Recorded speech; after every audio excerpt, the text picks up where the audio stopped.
Are you interested in understanding GLP-1 medications like Ozempic, Wegovy, or Mounjaro? Then join us on The Plus Sides, Cracking the Obesity Code, the groundbreaking podcast helping people change their lives one episode at a time. The Plus Sides podcast is a disruptor. We're breaking down barriers, smashing stereotypes, and sharing inspiring stories that'll leave you feeling informed and empowered. Join us every week to learn from doctors who are specialists around GLP-1 medications like Ozempic, Wegovy, or Mounjaro.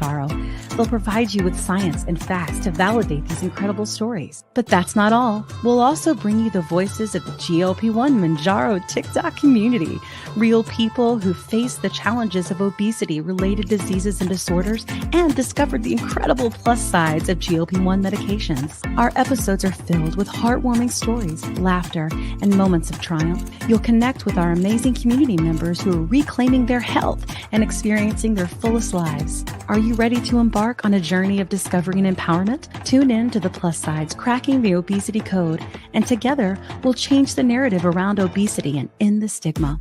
Subscribe now on YouTube or your favorite podcast platform and join our incredible community. Let's celebrate the plus sides of life together, because every story deserves to be heard. Every life deserves to shine, and everyone deserves access to expert knowledge and medication. The Plus Sides Podcast. You're not alone. It's not your fault.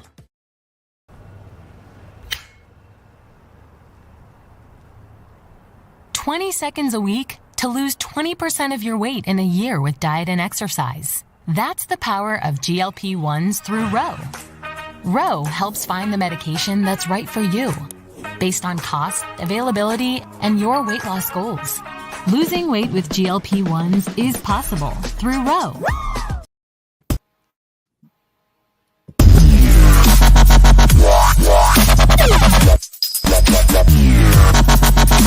I'm Dave Knapp, man on the Mounjaro. That's why I'm here.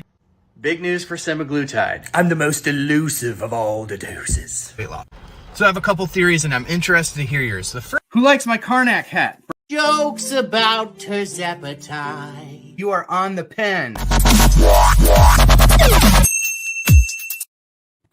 Welcome Hi, guys. to the Plus Sides Podcast. What a great intro to have Dave. We're on the phone. Right? Oh God, we lost him. I know. We've already lost Dave. Oh, there. No, we didn't lose him. We have his screen. Sensitive. Oh, there's Dave. There he is. There he There is. My bumper blew out my eardrums, Oh, and it reminded me I should get my ear pods. There you go. And Dave, I do want to let you know I like the Karnak hat. Yeah. I've heard good. that. Who I've likes heard my that intro Karnak so often, and you ask who likes the Karnak hat, and I just needed you to know I love the Karnak hat. You're like me. I like the Karnak hat. Me, yeah, I'm waving. I like- Yeah. I like And you the, never respond to me. It's hurtful. You should get one, John. I'm sorry. Yeah. Lo siento, señor bear. Well, hey everybody. Should we put on our nobody's names are showing? You think that's okay? Oh, really? My name is. I feel like we should show our names. I need to change it in settings. Yeah. I'm gonna do that. Go back Oh, to because guests. we had to do that thing. That last- Right. And we did not win, which is shocking. Listen. Listen. All right, I'll put them on in just a second, but let me tell you what's going on. So, hey, friends that are joining. I know everybody will kind of start trickling in, and that's cool. It looks like we have a new member. Hey, Jean. Hey. How are you? Welcome. Thanks for being a member. Hi, That's Jean. awesome. So, for those who are new, and you may be new, or you may be coming over from the audio platform, because our audio is way bigger than our YouTube. And I'm so glad to have you here. So we're going to talk about some important things. Before we get started, there is some breaking news that my bestie news guy just wrote, and science guy just wrote, and I want him to tell us, because I do think it's going to set the stage for this conversation tonight. Yeah. Dave, tell us what's going on. Okay. First of all, can you hear me okay? Yeah. Yeah. Okay, good. Yeah. The ear pods, because I know sometimes with StreamYard when I have a guest join, and like I got really loud speakers, and Yeah. feedbacks. Yeah. Want to make sure. Yeah. So breaking news. Literally in the last half an hour, this story is broken. It's already going viral, of course. Yeah. The news that we've all been following very closely at On the Pen. That would be kind of set the stage last week. There was an email that was circling around on Reddit. I was very confident as soon as I saw it, just by the language of it, that its origination was probably with the FDA. It had some language that was unintentionally left in the email. Now, I should say that the FDA had plenty of times to refute that this was their letter. They did not. So, of course, we brought that news to you on the pen right away, sensing that this probably meant October would be the end of the road for the tirzepatide shortage. Whatever you think of that is really irrelevant because we can't control it, right? And so, of course, today the news broke. Madison over at Bloomberg broke the news that it was indeed removed from the master shortage list. So you can go to FDA shortages, just do a Google search, type in tirzepatide. Once you get there, it'll pull up and it shows them all as being resolved with a really informative note on each dose about how shortages work and how just because you can't get your medicine doesn't mean that it's a shortage. And their point in educating people on that is well taken. Just because a pharmacy does not have your dose does not indicate that the medication is in shortage. But here's where I think the story is really cute. We have heard from many people who are using Lilly Direct, which gets rid of the pharmacy middleman, right? Lilly Direct. It's in the name. That people can't get their 10 milligram dose, and they don't even have an ETA on it. So how that's the case? I'm throwing the BS flag on it for sure. We've been through this with Mounjaro for 2 years. Like, we know the drill. Like, you can sense as a creator, based upon the feedback that you get in your thousands of comments, whether somebody's having a regional exception to a shortage or whether there's serious issues with the dose. The 10 milligram and the 12.5 milligram of both tirzepatide and Zepbound are just as in shortage as anything's ever been in shortage before, based upon that, anecdotal metric. And so, yeah, it was removed, which puts obviously 503B pharmacies on the clock. They have 60 days where they can continue to legally compound. 503A pharmacies, I misspoke in my video. I said 503B twice, but 503A pharmacies, I had to record the thing like 4 times because TikTok kept blowing my audio out. Mm-hmm. But the 503A pharmacies will be able to continue to compound medicines as they always have been. What I think the issue that people are missing is, are doctors really going to want to mass prescribe tirzepatide plus B12, right? Because they have to make a medical case for it. And I'm sure that Eli Lilly is hot and heavy on making sure that those prescriptions are medically necessary, whether that's their business or not. We know that they've already been aggressively coming after, even during the shortage, coming after folks who were prescribing compounded tirzepatide. And so it's just begun, right? I mean, the fun has just begun. Of course, this is something that we're going to continue to cover super closely at On the Pen.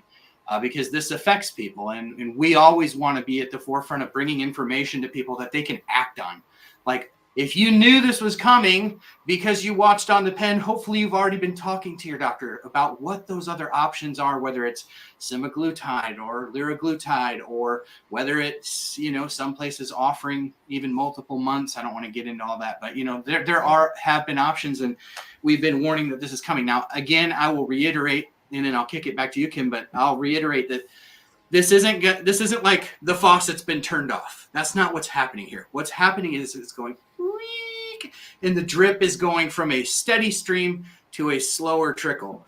And I think that's what we see. I don't think it will ever be completely turned off. But what the point that I've been trying to warn people on for the last, well, honestly, since things got fishy with once Lilly just said, they're all out of shortage. At that point, I was like, yeah, okay. You can kind of see what they're gearing up for here, right?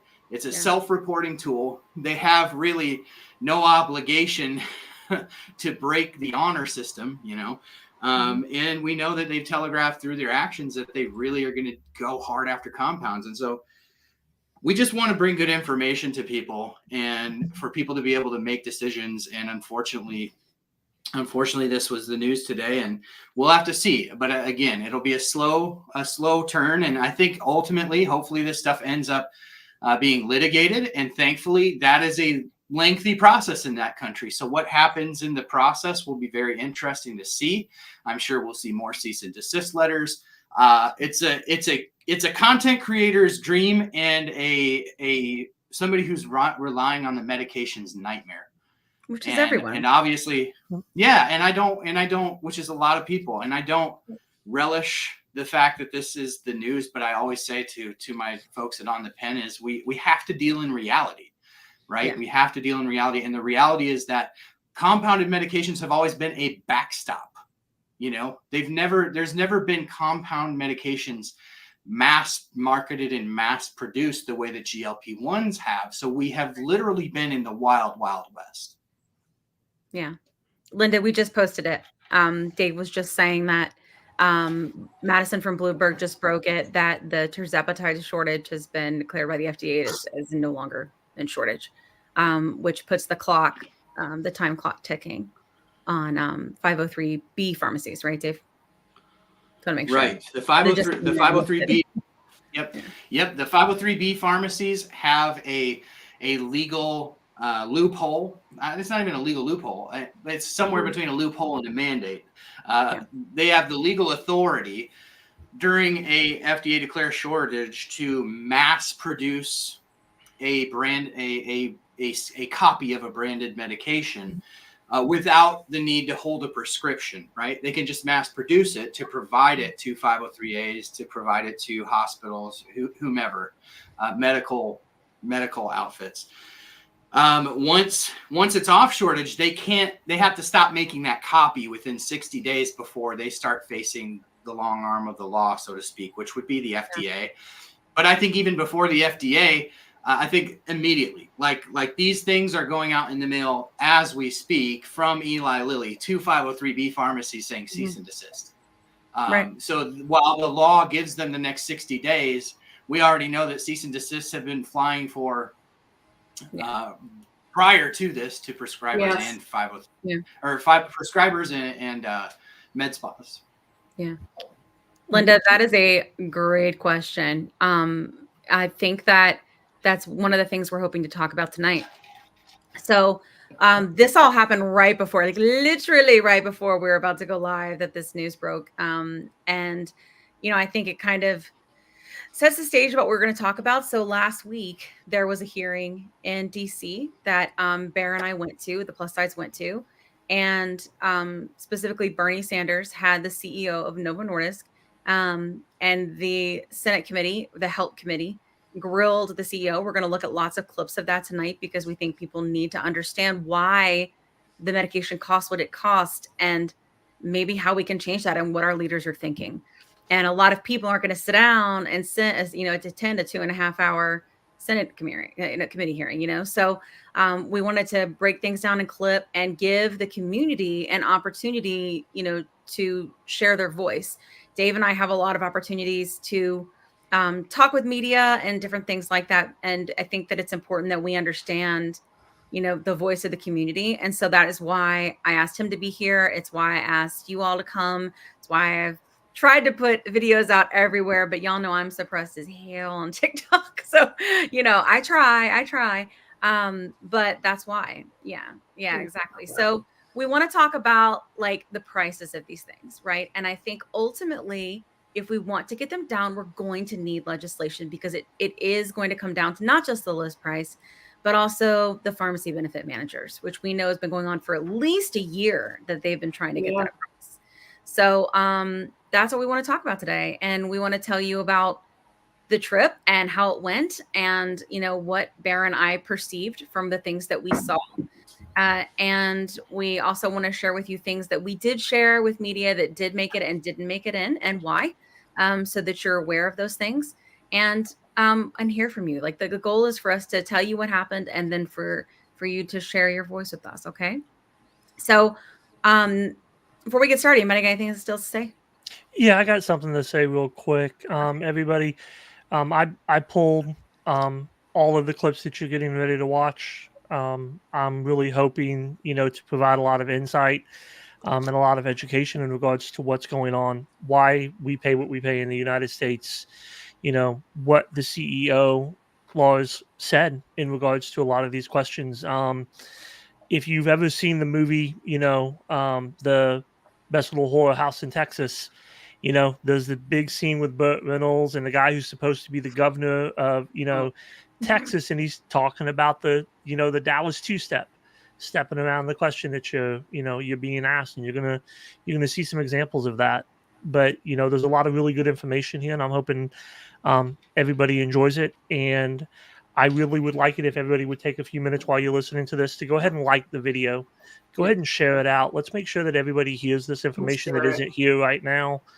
And let's let the media know, let's let our congressmen know, hey, we're talking about this and you guys need to start doing something about it. Yeah, because that's where we're at, right? Like, that's where we're at. We can't, I don't think that we're at a place. Yeah, we were. So backstory, I didn't have a plan, guys. Like, I ultimately, this whole shenanigans, this was all Bear's idea.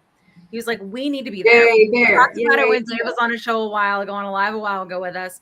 Bear was like, we need to be in DC. And I was like, well, what do we do? Like, wear signs or like take signs? He goes, nah, we'll make shirts. And I was like, what do we say on the shirts? He goes, make GLP-1s affordable. So we did. And I went to a shirt shop and I got them made up, and I got a little QR code on the back so that people could scan it and go to the Plus Size website. And all we did was show up, behave ourselves, and like, we didn't, protest or anything. Because the committee hearing was open, and we just made ourselves available. And we ended up, just by advocating, just showing up, guys, and knowing what we were talking about, we were able to, basically, I don't know how to say it without saying ridiculous, but like, we got on national, publications. We got on GMA. We got a spot that's actually streaming on Hulu right now. That's ABC News that we're going to play, where we were featured. The podcast was featured. They used our story to make it human, right? To make this human. And that was huge for us because the podcast has been blowing up. And why do we want that? Because we want more people, right? We want more people to be able to know that they're not alone and know that it's not fault. And also, like, more voices equals good. And this is how we come together. And just showing up with shirts and having that happen has been this ripple effect to help more people. And we have to do that together. We can't just always and that's what Barry even said that to me. He's like, you can't just always make TikToks and think that you're going to make change happen. We've got to do other things. And this was our first other thing. And so we want to share with you what the news shared, because they have I always say, guys, like, the difference between like what Dave and I do and the news does, and like what comes to a YouTube channel, is this is long form content. We're in control, right? We don't have bosses that say we can or cannot say certain things, right? So we can expand on things. We can have a conversation about things. And that's what we want to do. So I'm going to play, if Bear will be the maestro, we're going to play the spot. So you can kind of see how the media put this story together. And then we're going to play some clips from the hearing so that you can hear what very important people had to say in terms of, and when I say very important people, I mean people that are making the decisions, guys, on how much our medicine cost, right? Yeah. And that is important, because if they're going to end shortages and we're going to have an issue possibly with compound, it's like we've got to find another way to fight. We can't just take it from one angle. We've got to know what's going on and why, so that we can find a way together as a community. So, Bear, could you show us the spot? So you never emailed me the spot? I sent it to you in the private chat. Oh, guys. Your screen. and Linda, just so you know, we are working on getting the shirts available. Yes, they're cute, though, right? That is something that we are working on. We actually had people at the building go, can I buy one of your shirts? Like, people that work there. And we were like, sure. And I was like, shit, I got to figure out that. But that's literally it, guys. Like, we showed up with shirts, made ourselves available, advocated, and got on national television. You can do it too. We can all do it. It was a long drive, but it was worth it. Yep. All right, people, here we go. I'm going to show our spot. All right, this is from ABC Nightline, just so we know in terms of source accreditation. Yes, NBC Nightline. All right. ABC. Sorry about that. I'm just a dumb hillbilly. You're not. Stop.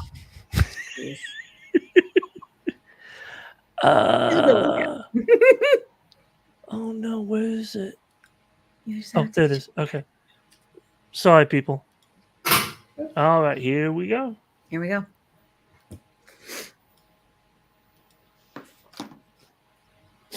more. We can't hear it. We can't hear it, John. We can't hear it, John. Can't hear it? I got the sound turned on. I see your little arrow. Like, go to the At the bottom the there, volume up? John, where it shows the video at the bottom, is there like a little sound button on that? Hi, Will. Yeah, it's not turned off. The sound is Thank on. you for joining, everybody. Gotta love live technical issues. It's okay. I can try. Real life. Yeah, you try, babe. Real time. Sorry about that, everybody. Tis okay. Hang tight. We got it. We got it coming. Yeah, because I've got the sound coming through on my end.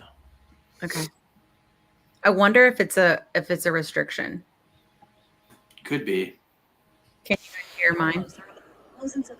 I think it's. I have a Can you hear file it on faintly my in the background? computer. Didn't I? Oh, I sent you. Hold on a second. I have it on my computer. Let me double. You have it downloaded? I have it on mine too because I sent I it. Hold on a second. Yes, here we go. Videos. So I want to just kind of chime in while we're looking for this. Linda said if compounding pharmacies tweak the script a little bit, they are not infringing on the patent. So I think that's something that comes up a lot, right? And in theory, that's accurate. But in reality, that's not actually why they're allowed to do it. It's not like, hey, you changed it, so now it's legal. It's actually the reason compounding pharmacies can sell a version of a branded medication with a different formulation is because a doctor prescribes it because it's medically necessary. And that's where, Can you hear it? that's where it comes in. Oh, we can. Focus less can. on what are we going to eat and what are we Can going hear? to consume. Yeah. And more about what are we going to go do. Kim and John Carlos are among thousands of Americans who credit Ozempic with changing their lives. They've lost a combined 170 pounds to date, but it comes at a cost, a very high one. In their case, a large insurance premium. We did a buy plan where we pay a lot of money for our insurance. And so what's been an issue for us is getting coverage pulled. That's why the couple drove more than 10 hours to the nation's capital this week to hear the CEO of Novo Nordisk, the Danish company behind weight loss drugs Ozempic and Wegovy, get grilled over the drug's high price tag. Nobody here is asking Novo Nordisk to provide charity to the American people. Treat the American people the same way that you treat people all over the world. Stop ripping us off. Every company deserves to make money. But at some point in time, you have to stop and you have to think what is reasonable and what makes sense. Kim and John find themselves in an all too familiar scenario, needing the life-changing prescription for Ozempic, but on a roller coaster ride, figuring out how to pay for it. Oh! It's the drug that's taken America by storm, Ozempic. Just one of a class of drugs that also includes Mounjaro, originally meant to treat people with chronic conditions like type 2 diabetes, now used for weight loss and obesity. There's cardiovascular benefits for patients. We see benefits with semaglutide in patients who have chronic kidney disease, in fatty liver disease. The drugs have created a buzz on social media. I am down a total of 122 pounds. Total weight loss is 17 pounds in 16 weeks. And in Hollywood, celebrities sounding off like Kelly Osbourne. People hate on it because they want to do it. Amy Schumer. I know everybody lying. Everyone's like, a smaller portion. Like, shut the up. You're on Ozempic. But many users like Kim and John need to either fight to get the medication covered by insurance or risk paying massive out-of-pocket costs. Since 2018, Novo Nordisk has made nearly $50 billion in sales off of these two drugs. As it stands, Wegovy's list price is $1,349 per month. The very same drug, just $265 a month in Canada and $92 a month in the United Kingdom. But this week on Capitol Hill, the CEO told senators it's a lot more complicated than that. 80% of all Americans with insurance have access to these medicines at $25 or less for a month's supply. So it's a price point at the pharmacy counter we have to talk about. We don't decide the price for patients. That's set by the insurance companies. Pharmacy benefit managers, the PBMs, are really the middleman, and they're basically driving some of the costs because they also want to get a profit from the medication as well. Senator Bernie Sanders led the hearing. Do you see any momentum for bipartisan legislation on this? Absolutely. And we are making progress. And pointed to just how many people could be impacted by the ability to get this medication. Hundreds of thousands of people in this country who desperately need this product will not be able to afford it. Those costs aren't regulated in the U.S. like they are in other countries, where the government typically negotiates a drug's price. Anything that can help patients get access, I'm supportive of.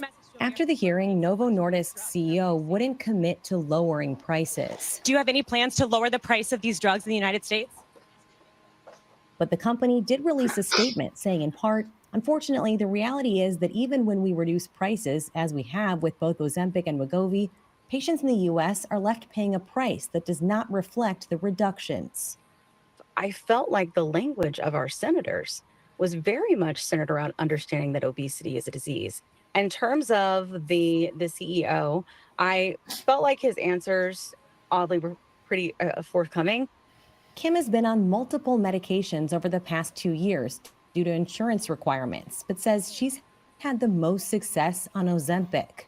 So it wasn't just like my body was healing, my mind was healing, my everything. It just changed everything for me. She started a podcast called Sidez. Hey, Rosie. Hi, everybody. Welcome to our little scrappy podcast. To teach others about the benefits of these types of medications and share how their lives have changed. You know, this is a miracle drug in the ability that it helps us not want to eat. It helps us recognize that we're full because that's how it's designed to do it.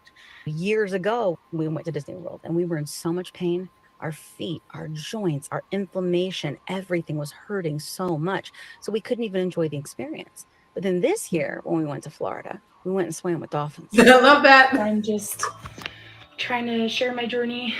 32-year-old Caitlin Wade from Utah has also experienced the ups and downs of trying to get the weight loss medications at an affordable price. We first met her 2 years ago when she was just beginning her weight loss journey. She says she used to weigh more than 400 pounds. I'd have moments where I'd sit and cry because it's hard. It's like it feels like a drug, like you just find yourself doing it and it's hard to stop. Her doctor told her she was pre-diabetic and her life, she says, had become unmanageable. This food noise in my head would always be worried about the next meal. Like, is there going to be enough for me at a party or things like that? Since then, Caitlin has been on multiple different medications, changing every few months depending on what her insurance will cover. At one point, she had to stop altogether. I went completely off medication because my insurance at the time would not cover it in my state. And it was very costly. We're talking $1,300 a month for a box of medication. I finally got connected with the right doctor who really helped tell my story, to really go in deep into my labs and really help me fight with my insurance to see how amazing and life-changing this medication can be. Now, after a long fight, she's back on Mounjaro and down a total of 135 pounds to date. All I can say is keep fighting because it's worth it. As for John and Kim, they're hoping to be able to stay on Ozempic, but they're not sure what the future holds. Every month is different. Next month may be a month where, hey, we're out of pocket on this 100%. We don't know. I feel like I got my life back. And I feel like I'm blessed to have this medicine every single day. And I just want everybody else that struggles to have it too. And I think they deserve that. You know, I really do.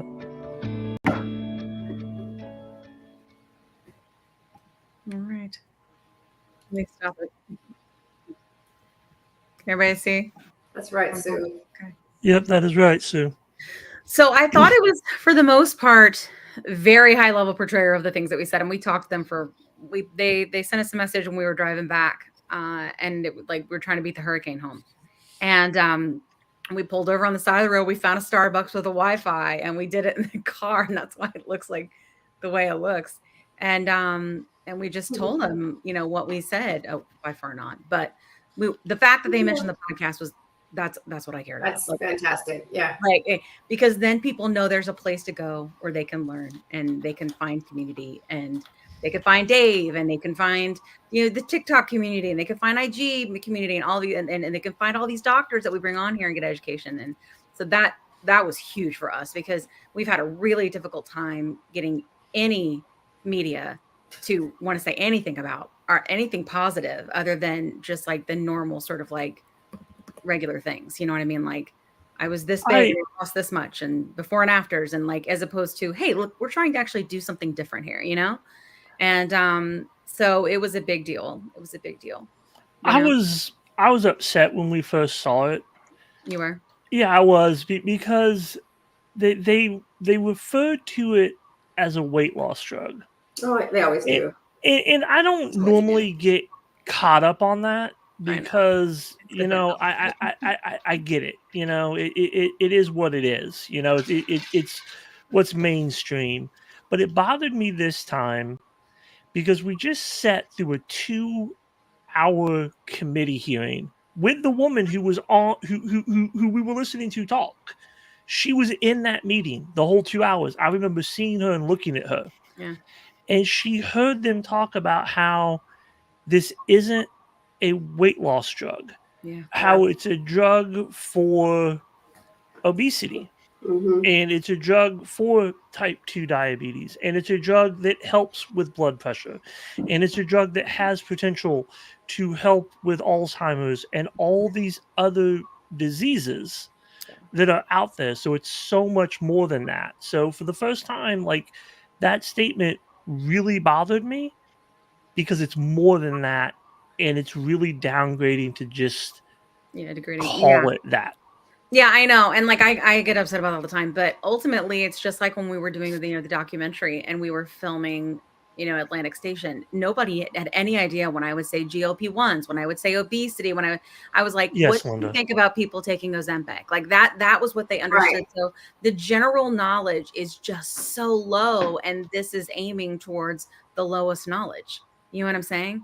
So that's why I'm learning more about that. Like, that's why the headlines will say Ozempic. Like, that's even why I've changed some of our titles to say things like that, because I know that will pull people in, because that's their level of knowledge. So I kind of understand, you know. Hi, Anna. Thank goodness for you guys, your community. Oh, yes. It was cool. Man, I really wanted to meet Bernie. I reached out to his press and everything. I got nothing. And I got to tell you, Anna, this was one of the first times that, like, listening to Bernie talk and like seeing him talk in person, like not over like a channel or something.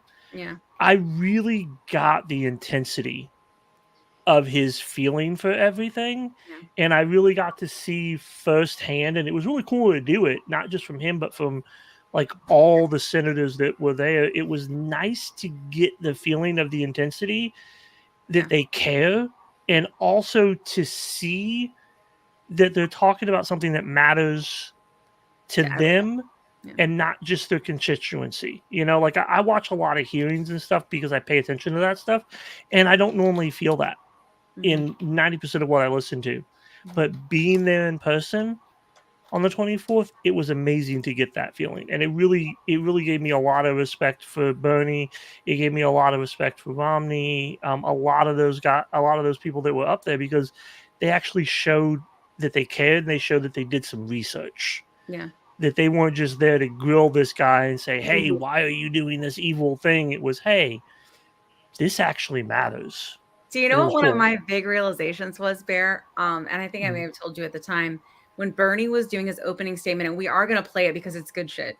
Oh, man, when he was doing his opening statement, I thought to myself, damn, Bernie is so good at bringing in the hooks. He's totally a content creator. Like, you know what I'm saying? I was like, oh, I recognize that hook. Like, corporate greed, and the way that he said it, and like all the different stuff that, like, as we went through and he was getting grilled, he wasn't ever saying, you're greedy, it's greedy. No, he's in very eloquently, like he very just, like organized and respectful. There's just a lot of intensity. It was. There's also something that I noticed. This is not on Bernie, but I wanted to mention this. I was actually cheering Lars on. I call him Lars. I just Lars handled himself Lars. very well. I just love that name. Anyway, and I cannot recall the politician that was speaking about, like, there are these diet programs, there's these coaching programs. Mhm. Can we help these people with just coaching and their mental health and their exercise? And Lars said, pump the brakes. Let's be careful on this. You're kind of describing this as it being a lifestyle choice, and that's not what it is. You did. Yeah. I was like, yeah, Lars. Yes. I think it's we need to play the clip. Yeah. Like, as much as I didn't like all of his responses, because I really felt he was dancing around a lot. Of course.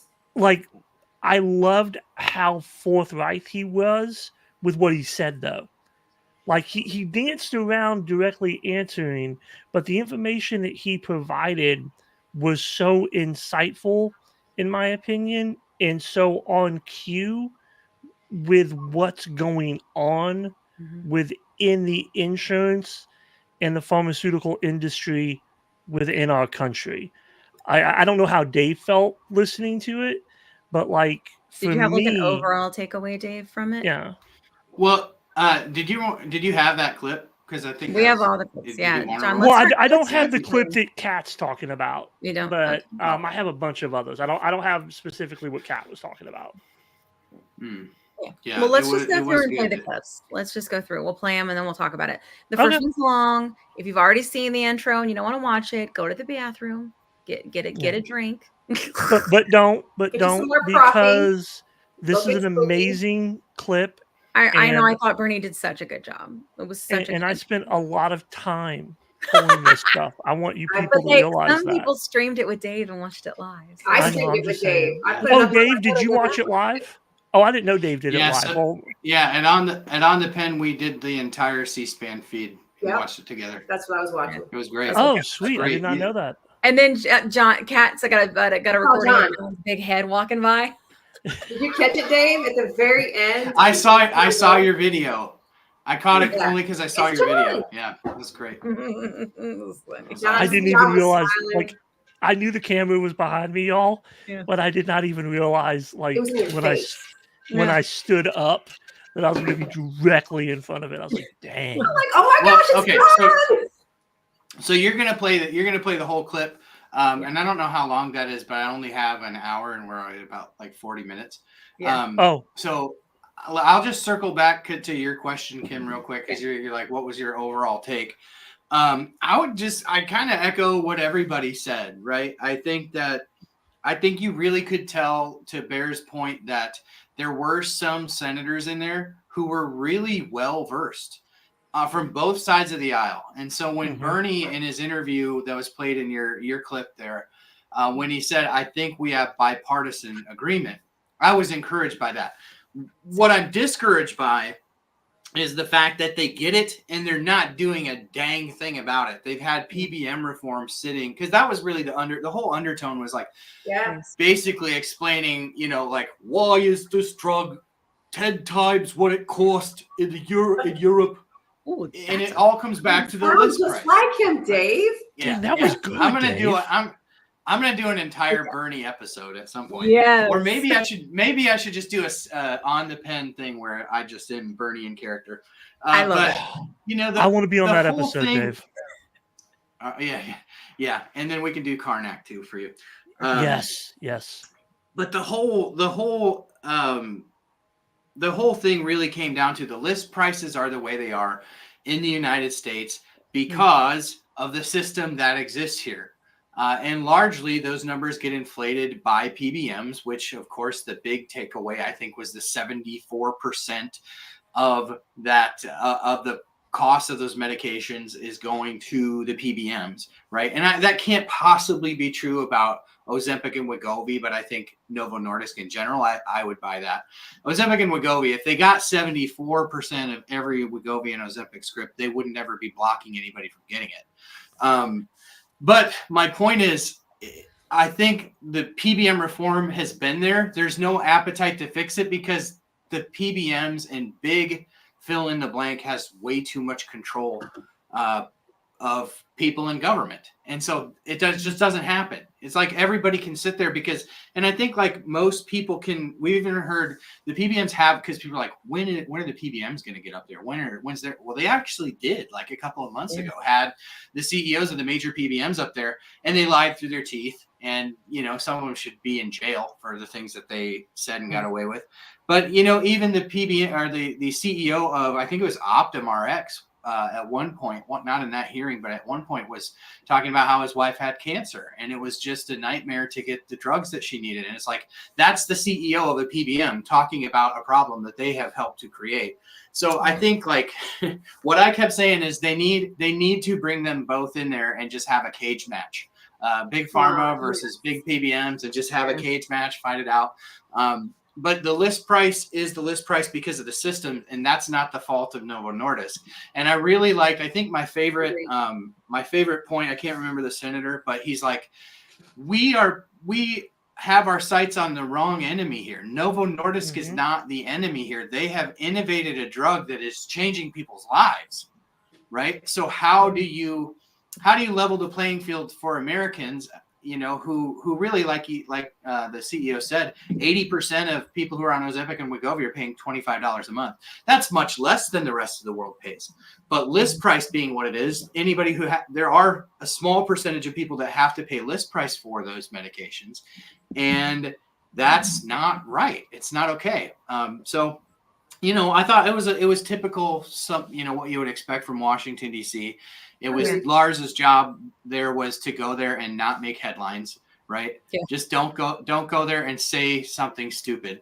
And he didn't. And I think he was very poised.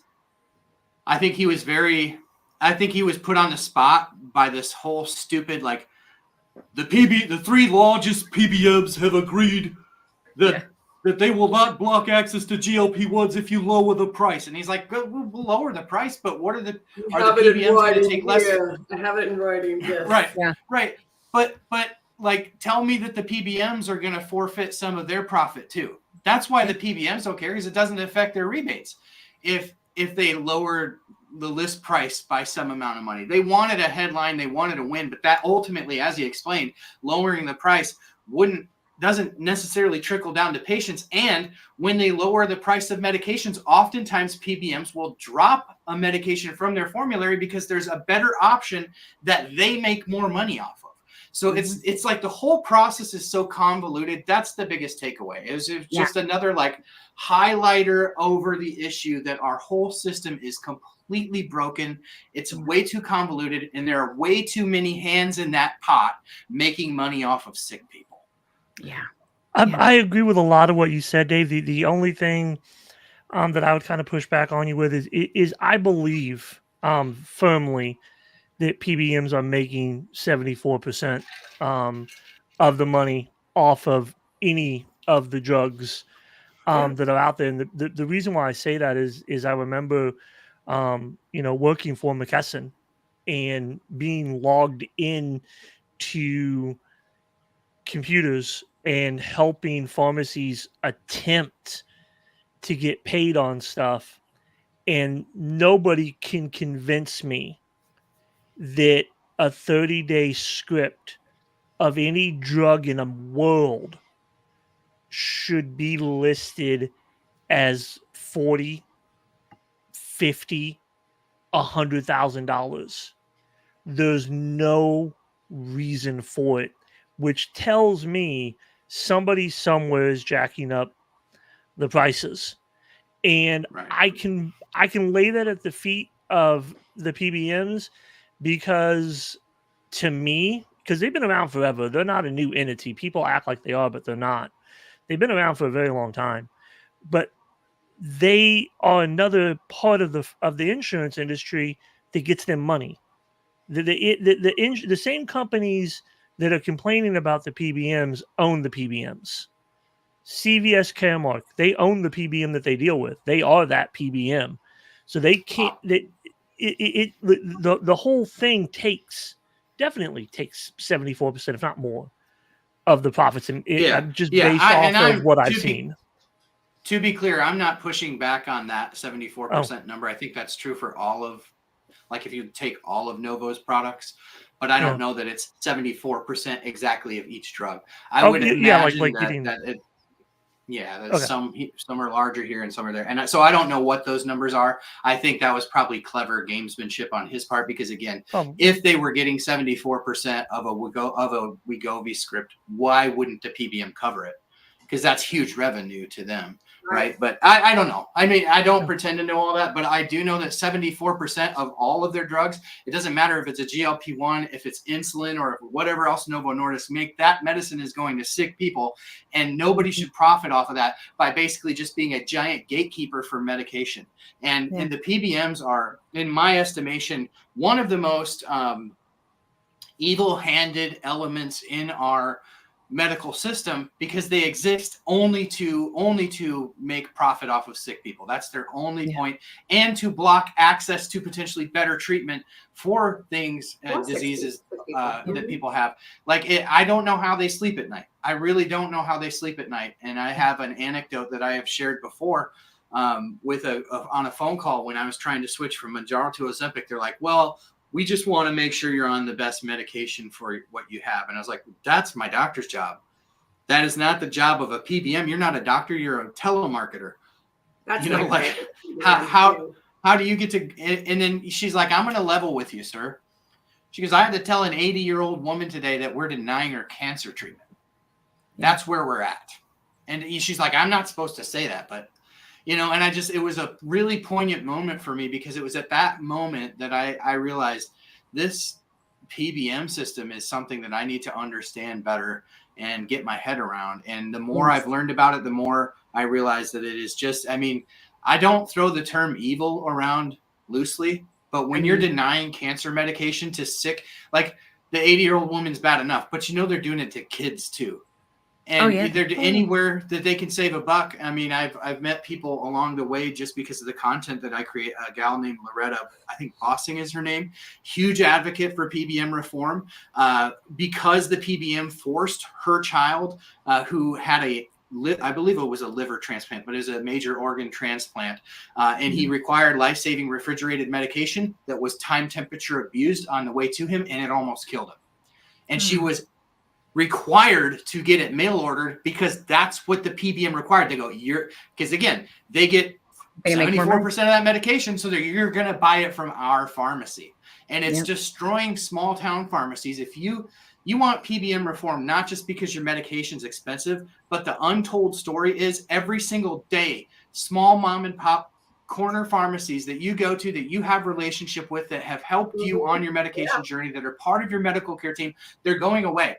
They're going away, and they're going away fast, because not only are the PBMs taking a huge chunk, but they're also not even giving the full cost of the medication back to the pharmacies because of these deals that they have with them to carry their insurance. And so, I know even at our local pharmacy that I love and use here, they lose $25 every time I fill a GLP-1.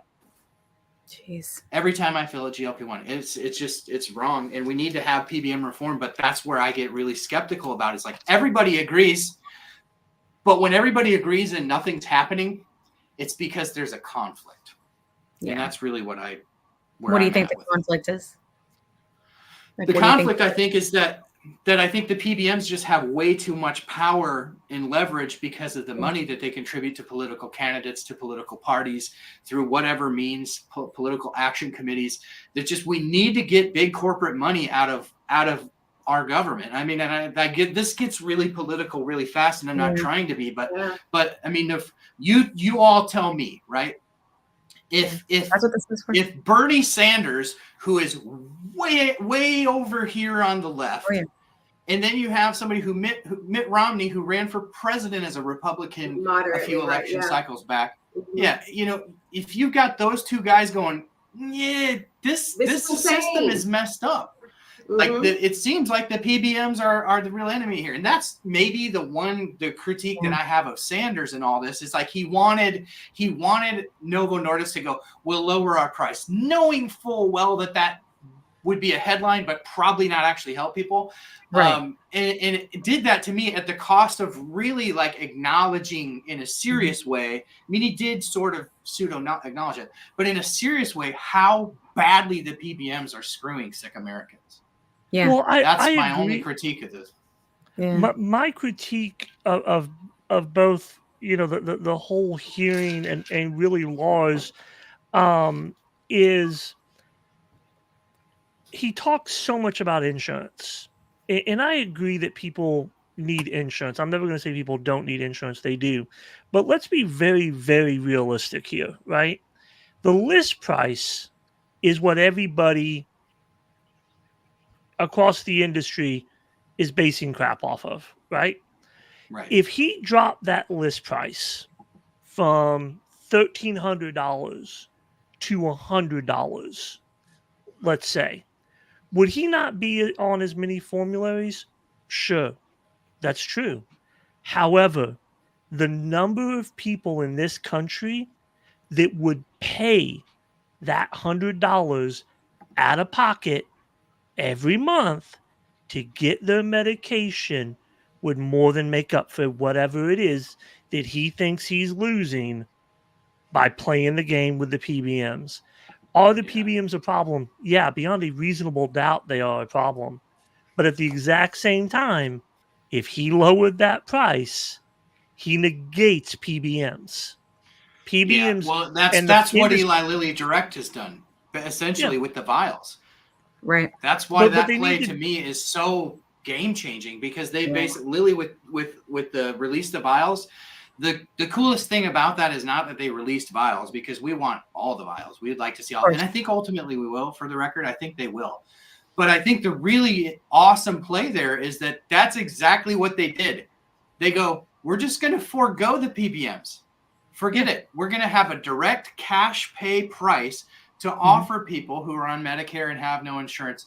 There, and I think like that is potentially the gateway to, you know, seeing these drug companies finally go, you know what, forget it. We're not dealing with their bullcrap anymore. You can just, if you want this drug, you can pay a fair price for it, and you can pay it to us. And I think that Eli Lilly has sort of done that as at least a first step in that right direction with the vials, because it's something that really what, you just don't see. $500, right, Dave? Well, my dose. Yeah, it's like $399 for the 2.5, and it goes up to basically the $550 or $599 or whatever for the 5 milligram. And my guess is that as they continue to roll those out, I don't think they're going to tier up as dramatically in price. TBD, but yeah. Well, my critique on that though is it doesn't just need to apply to people who don't have insurance. At the end of the day, that's an agreement between Lilly and the PBMs that's causing them not to be able to do that. But the problem, they want access to formularies. They still have to have access to formularies. And in those handshake agreements that they sign on, Lilly cannot go around the PBMs. I understand. It's not going around would be a breach of contract. But it's not going around the PBMs. To drop the list price, to say, rather you have insurance or not, the price for this medication, whether it's a vial or it's a pen, is this set price. That's not going around the PBMs, because that doesn't violate a contract. They're simply saying our list price is this. But by saying that, you don't violate a contract. You violate the contract of the PBM depending upon how it's worded, and I'd have to see it to know. But depending upon how it's worded, it would be more along the lines of, hey, PBMs, we're going to charge you this price, and then we're going to charge everybody else this price. That's actually more questioning to me than the other way around. Drop the BS and just say, this is the cost of the drug, point blank, period. Well, that is what they were saying, right, John? Is like, that's what Lars said. We're going to call him that, I guess. Because he said, listen, he was like, basically like $600. Like, that's kind of like, you know, he was like, it's kind of different everywhere, but like, he kind of agreed that like $600 for Ozempic was the price, like in general, that he felt like it was probably the list price for most people, kind of thing. That was what he said. Hearing, right? Okay, I'm not talking about bypassing the pharmacies. or going directly to the manufacturer. I'm talking they lower the list price. If they just said the price of our drug, regardless of where you go, through the pharmacy is X. And if it's less money for $100. you to use your PBM, then it is. And if Yeah, it's not, then you just buy it. Then you buy it. You can't get away from the pharmacy. You can't go directly to the manufacturer all the time. I don't think that that's logical. The manufacturer will eventually have problems. They're not set up to do it that way. But if they just lower the price, on the drug, if they just lower the price, period, that solves all the problems for everything. Like, honestly. Well, not really though, John, because ultimately, even if they lower the price, they still want to make what they want to make.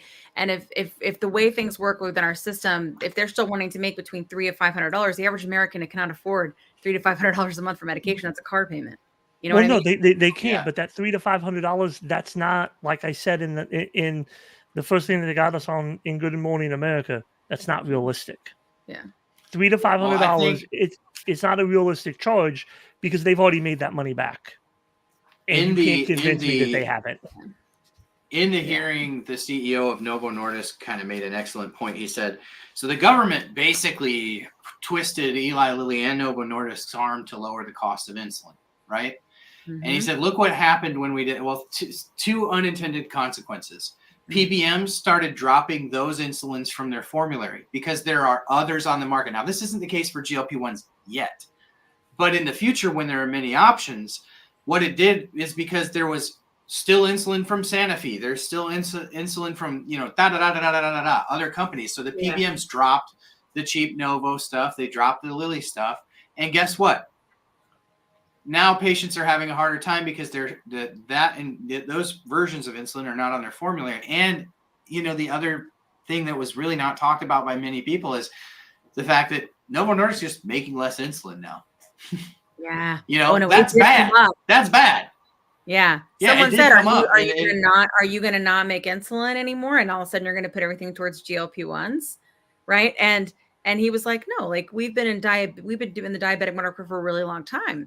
He's like, no, of course we're going to make insulin. He's like, they're still innovating new versions, but for those currently on the market, if you're somebody who relies on insulin to live, it's kind of a scary time right now. And it, these are unintended consequences of maybe some overstepping, one could argue, by the government trying to just bluntly bring down the price of insulin. Now, there's other things at play, like, there was, some sort of, I don't know, they were accused of concocting some sort of scheme with the PBMs to do it all. But I'm not well versed in it enough to know. I just know that these things are just so much more complicated than a drug company just lowering the price. And when you look at the net price, like this is what gets talked about a lot on earnings calls. The net price is like actually, so Wegovy is $1,300 list in the United States, but like overseas, there's no gross and net, like they just sell it for what it is, and that's their net sale. In here, because we have the PBMs and the insurance process, you have their list price, then you have what Lilly or Novo actually takes home from the sale of that medication. And that number is very much on par with what the rest of the world pays for these medications. It's just that we have a convoluted process with middlemen taking stuff out. Like that's what he kept saying. Like we can't focus on the list price. We have to focus on the price that people pay at the pharmacy. And 80% of Americans pay $25 a month for Wegovy and Ozempic.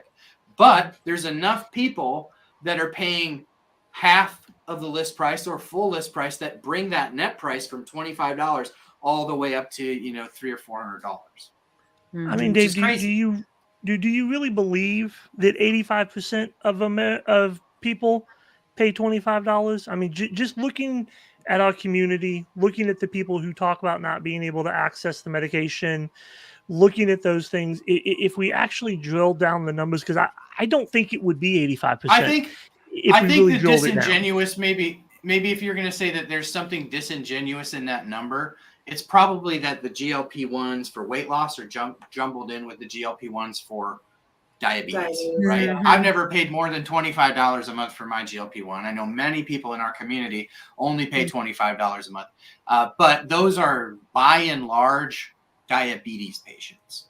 And so Right. I think that, like, if you were going to take umbrage with that, it was 80% of people on. I can't remember whether he said Wegovy or Ozempic, but also remember Wegovy's been on the market now for quite a while, and he's not saying that 85% of Americans pay that. It's 85% or 80% of the people who that are on it. So presumably most of those people are on it because it's on their formulary. Yeah. Right. And so once it gets on the formulary, and that's where all this pricing gets weird, because essentially, you know, like you think of this is the analogy I like to use. Walmart. PBMs are Walmart. If you want to sell a bottle of pills at Walmart, a supplement, basically they go, all right, we want one company to come in here and sell us a vitamin D supplement. So 10 companies come in, they're like, here's our vitamin D, here's our vitamin D. And they go, all right, great. We want vitamin D for $2 a bottle. And this guy goes, well, my manufacturing's in the United States. Mine is $5. I'm out. And this guy goes, oh, mine cost $4. I'm out. This guy goes, well, you know, we could move some of our manufacturing overseas and pay a little bit less in labor. Like, okay, we can make it for $2. And then they go, you're our guy. And that's basically how the PBMs work in this country, where, you know, they're like, okay, here's the GLP-1 class of diabetes medication. We are looking to make X amount. We have this many patients, and we are looking to make this much money out of those patients every time a GLP-1 script is made. What do you got? And Novo Nordisk says, well, we got Ozempic, and list price is $1,100. You get rebates of 74% or 40% or whatever. And they go, good, that hits us. You're on the formulary. A new medication comes along, and, you know, like you see, like just sort of like the ebb and flow of how the formularies work. It's ugly. It's an ugly system. It's designed for the common person to not understand how badly they are being fleeced. Because the other thing is, like, it's not just that PBMs are taking that much money because the list prices are so high for these medications. And the rebates aren't always that way. For expensive medications, for novel treatments, these really drive up the cost of health plans in America. So, you know, like for example, you might be paying $16,000, $20,000, $25,000 for a family plan. And so, like, you're thinking, like, I'm already paying $25,000 out of my salary just to have a plan. Yeah. Then I got to pay $500 a month for my medication.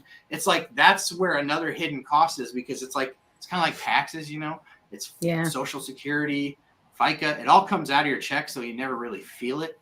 Right. Yeah. And that's kind of how insurance is too, because it's tied to our employment, which I think is another tangent I could definitely go off on. But like the fact that our employment, our insurance is tied to our employment. So when the insurance companies look at adding a new medication to a formulary where they're not going to make as much money off of that medication, they go, we're only going to insure you for the next 3 years. So if you have fewer heart attacks, that's great. I'm going to pay to treat you, but then some other company is going to benefit from your, you know, health down the road. And so everything is so short-sighted in this country, where in a single payer system, like I think is something that Bernie would advocate for, they look at the patient for a lifetime and they go, we better get this 25-year-old who has a BMI of 45 on a GLP-1, or we're going to be paying for dialysis. We're going to be paying for, you know, a heart attack or a stroke, palliative care, you know, whatever it may be. So they're able to look at the lifespan of a person rather than this 3-year window. And that's a huge flaw in our system also. Yeah. Yeah, I agree. Yeah. I mean, I think it's the one thing I'll say is, like, he said in there, he was like, just like he said, he was like the CEO, he said, I commit to, he did, and nobody covered that part, right? Because he said, will you commit to at least sitting down with us? And because he was saying, the reason I'm not going to lower it, or he wouldn't say that, right? But he was saying, you know, I'm not lowering it. He goes, is because I don't think that's going to equal it getting in more patients' hands because of your system. And he said the PBMs want high cost meds because that they want them. So when you lower them and something else comes along, he was like, they favor that. He was like, so I don't think it's gonna help in the way that it's gonna help. So it kept coming back to that PBM conversation. I was wondering, like, for my political friends, Like, a lot of times when they pass something and they'll say, we've passed this and now we're going to do blank as the first action now that we've passed this. You know what I'm saying? I feel like this is a setup. We've passed PBM reform, and as our first action, we're going to do blank, blank, and blank with Ozempic, Wegovy, and the list price. They haven't passed it though. I know. I'm saying though, but it's like a. Does it like a feel volley, like a that to volley. you? Yeah. To me, it doesn't. But the reason why it doesn't feel that way to me is because I don't think what they've set up with the PBM reform, and of course I haven't read the full thing, but I don't think any of it is going to be impactful enough. Yeah. Where they're going to be able to force anything. And I think the important thing to remember, because of how our system works in this country, just period government wise, as well as just insurance, it's important to remember that we were set up for our government not to be involved in that. Yeah. And because of that, what they're going to do and what they're going to try to force to do is going to be limited because of, how we've always been set up. And in a lot of ways, I'm grateful for that. But it's kind of like the last senator that spoke talked about, and I have a clip of it. If these companies don't start to shape up what they're doing, the PBMs as well as the drug manufacturers and just the insurance companies, they're going to end up getting managed in this country by the government, the same as it is every place else. And the fact that we do pay a lot in this country for the innovations, like Lars says, that don't end up in a lot of other countries, they end up here. We're not going to see them anymore either. So this is a very, very slippery slope that they have put us in, because they can't manage this stuff. I wonder if that was Tim Kaine. I think it was, but I can't remember. Like I said, I have a clip of it, so I can't remember his name off the top of my head. But he's like one of the last ones to talk before Bernie gave his closing statements, and I just really loved how he put that, because it's true. If they don't shape up, they're going to get managed by the government. And I'm not sure whether it was the same guy or whether it was another guy, but kind of dovetailing off that, I think it was the same guy, and he proposed something along with it, like, how do we get the other countries to pay their fair share? And Lars was like, which I think is his name, isn't it? Lars Jorgensen. Yeah, it's like Lars. I'm not Lars Jorgensen. Jorgensen or Jorgensen? Jorgensen. It's Jorgensen. The O has the thingy in it. Lars. Okay. Lars The little. Yeah. Yeah. They're cooler That than we little are. slash. They're gonna do that. We're so that puts like an accent on it. Stupid Americans. It has a term. I just can't remember the term. I didn't pay Which is attention. exactly what the fuck would say. But he's like, well, the single payer countries negotiate what the price is, similar to the way that the PBMs do. And but the senator was like, you're telling me you have this life-changing drug, and you're telling me if you went to these countries and you're like, no, you got to pay more or we're not selling it here. Don't you think there would be an uprising by the patients in that country going, we want this medication? Well, we don't care if it's a little bit more expensive, get it. Right. Yeah. So I thought that was like kind of like the reason that they don't have to do that is because we haven't made them have to do it. Yeah. Right. And so spread the cost. I mean, that's been the whole thing, my whole thing in this whole argument, even before I learned more. And I only know a sliver of what there is to know on this stuff.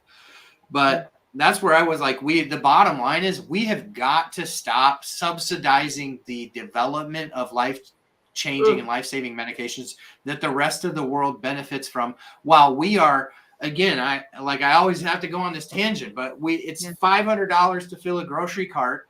It's $500 or $600 to fuel our vehicles every month.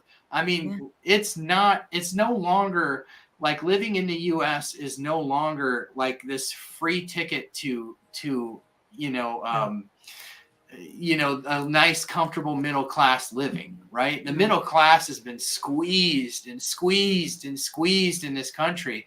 And it's like, And way over here on the other end, you do have a safety net. And way over here on the other end, you have enough to never worry about these conversations. But in the middle, we just continue to get squeezed. And we have to stop subsidizing the rest of the world's medications that they benefit from. And I thought that the senators had some really great points. And I'm hopeful that that we can be loud enough, because I think that's ultimately what it comes down to, right?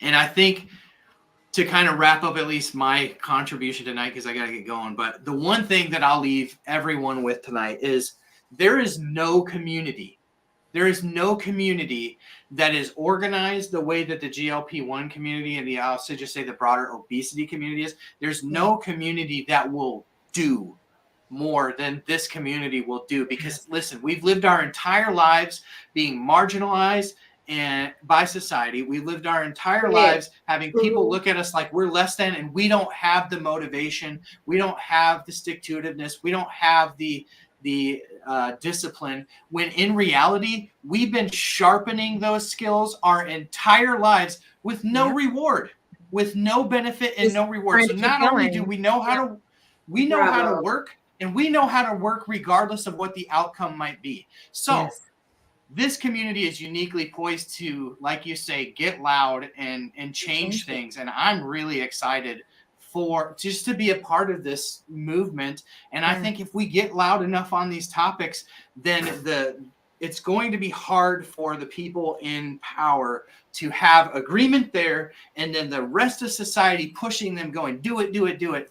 And I'm just hopeful that we will see the kind of reform that we need. We have to be hopeful. You know, we have to be hopeful, because that's what we've done so far, right? I always the old quote to Jesse Jackson: "Keep hope alive." Keep hope alive. Yep, keep hope alive. When we were doing the interviews, I said, I just want to let you know. I said, I know this isn't going to make it in. I said, but there is no such thing as fat and lazy.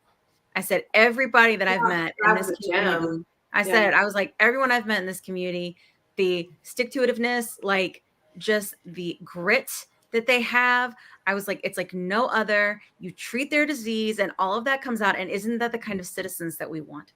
And I said, I know it won't make it in, but I'm just saying. And she goes, I hope it does make it in. And I was like, me too. And of course it didn't, but I said it because it's true. Like, we are the ones. And here's the thing. We're pretty damn close to being half of America, guys. Like, if you look at just the raw data, right? Half of America saying, this is fucking awful. We have to fix it. You know what I'm saying? Like, sorry, we need F words. But mommy's watching. But it's just the truth. You know, like, we have to change this, and no one is going to do it for us. And that is exactly what happens when you are fat, especially in this country. You were ignored. You were ignored. Or they love to watch us. They love to watch the extreme end. You know, my 500-pound life, 1,000-pound sisters, and they can sit there they want and a judge us and feel better. or they want you to not be around. Like, that's how it is. But we can change that. But we have to do what we're doing, and we have to do more things, like show up at the fucking Capitol, like, and show up at Capitol Hill. Like, we have to do things, wear our damn shirts, like, whatever it is. Like, we know our stuff enough, right? That we can advocate for our health and what is right. And I know that, like, we talk about this from like a moral issue, but let's just talk about it from like a healthy citizen and healthy economy. Like, if you want to talk about bottom line, you want the people that are obese, that are the hardest workers, you want them well. They work hard. That drives things. That makes everyone money. That makes everybody have babies and make more voters. Like, get on board, bitches. Like, figure it out. Sorry. Yep. And Dave, I just one last thing. Evangelist. Hallelujah. Just one more thing to say to Dave before he's got to go, man. I hope I got great love and respect for you, man. I just wanted to have a good back and forth with you in regards to this stuff, because there are things that I don't know. I like to hear different perspectives on it. Vice versa. Okay, yeah, sweet. It's a two-way street. I appreciate you sharing and your perspective, and I know, like, I don't know, I don't pretend to know like everything about this stuff, and so things that I don't either. So that's what makes these conversations really great to have. And so thanks for inviting me on tonight. I'm really hopeful. I'm hopeful that we together can. We've already seen it, like we've done it. We've done things that have affected change. And we can continue to do that. And we're going to do bigger and better things. And I'm here for it. Absolutely. I mean, like, I think that a lot of people, and, you know, you and I really do try to focus on more like elevating the conversation and bigger pictures with what we do. Right. And at the end of the day, what happened with Release the Vials? That was all of us coming together and going, it's not okay. Loud, loud, loud, loud. Right. And then what happened? Fucking worked. Like, I'm just saying, like, I mean, that's what I'm saying. Like, it was a first step in the right direction. I know it's not everything that we want, but it's moving forward, and it's moving forward because of us, period. Yeah. Like, we are the voices, Yeah. and we just have to keep this, we have to keep going, you know? Yeah. And I know, there's still more to fight for on that front, but the takeaway is exactly what you said. We did it. We did something together. Now, does that mean that we just rest and go, we're done? No, because now we need to go, be pushing for PBM reform. We need to hashtag release all the vials, right? I think that's coming. I don't know that we have to fight for that. I think that's more logistical than it is anything else. But like one of the things that I'll just say here too quick before I go, where I'm always looking for ways to leverage the platform that I have to do things, right? To actually help, provide something for people. So like I did do a blog post back, like, I don't know, this is probably in June, where I put a form letter. It was June 14th. It's called PBM Reform Letter for Elected Representatives. It's on my website at onthepen.com. And it's literally in this, there's a form letter that you can just pump your own information into. And then there's 2 links to send this to your congressional representative or your Senate contact, your senator. So you can literally download the form, put your information in, and then right on the website there, find your email to your senator and congressman, just send it off, because they need to be hearing from us, because they learn about this stuff and they're like, there's no way my constituents by and large know how this process works, but they're getting informed, and they need to know that we're getting informed too. And we know whose hands are in the pot, and we expect them to do something about that. So, always looking for feedback on, I've heard from several people that have sent those off and heard back. And so hopefully we'll continue to make progress together. Can you paste it in the chat so people can go to it, and then we can put it in the show notes? Yeah, sure. Yeah. Yeah. And we'll put it in there because I know you can't stay. So I just want to share before you go. Yeah. Yeah. Well, if you want to email it over to us, Dave, I'll put it in the show notes later. Sure. Yeah. Cool. I'll put it in the chat. I realize that people won't be able to click that there, but I'll drop it in our private chat here. So cool. Okay. Awesome. Well, thank you for having me. Sorry to I go on a lot of tangents when we go on, but I think you knew what you're getting to when you asked me to come. Well, sure. Well, I get on tangents too. Good God, I come on your show and get on tangents. We're very passionate about this, but that's the thing is, the more tangents, I hate to say it, but like the better. Like that's the thing is. Yeah.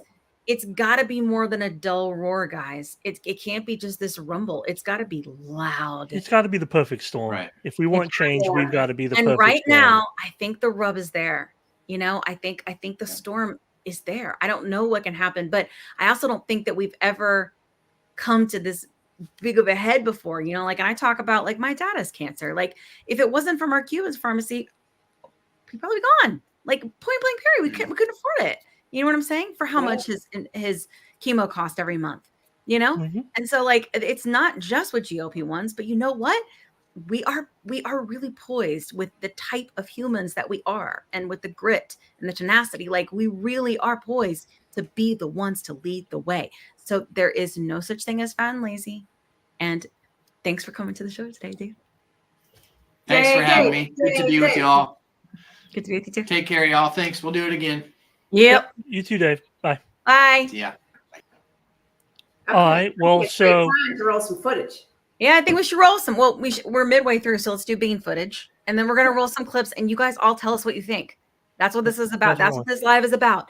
Is for us to tell. We're gonna tell you what we said that didn't get in, and we're gonna tell you what we saw that maybe you didn't know, that the news didn't report on. Like for example, did you know, right? That he said yeah, he'd sit down with them and talked with them about this.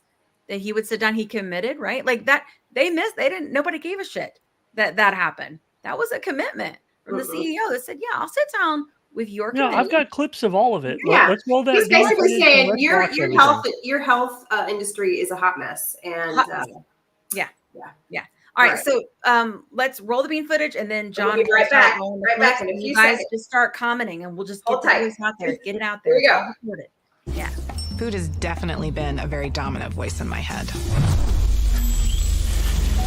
That's not the main focus anymore. Dieting, exercising, and adding GLP-1s through Roe is a game changer. I have such a sense of mental freedom since I started with Roe. Food no longer controls my thoughts. Family time used to revolve around food, and now it revolves around what we're gonna go do together. Right.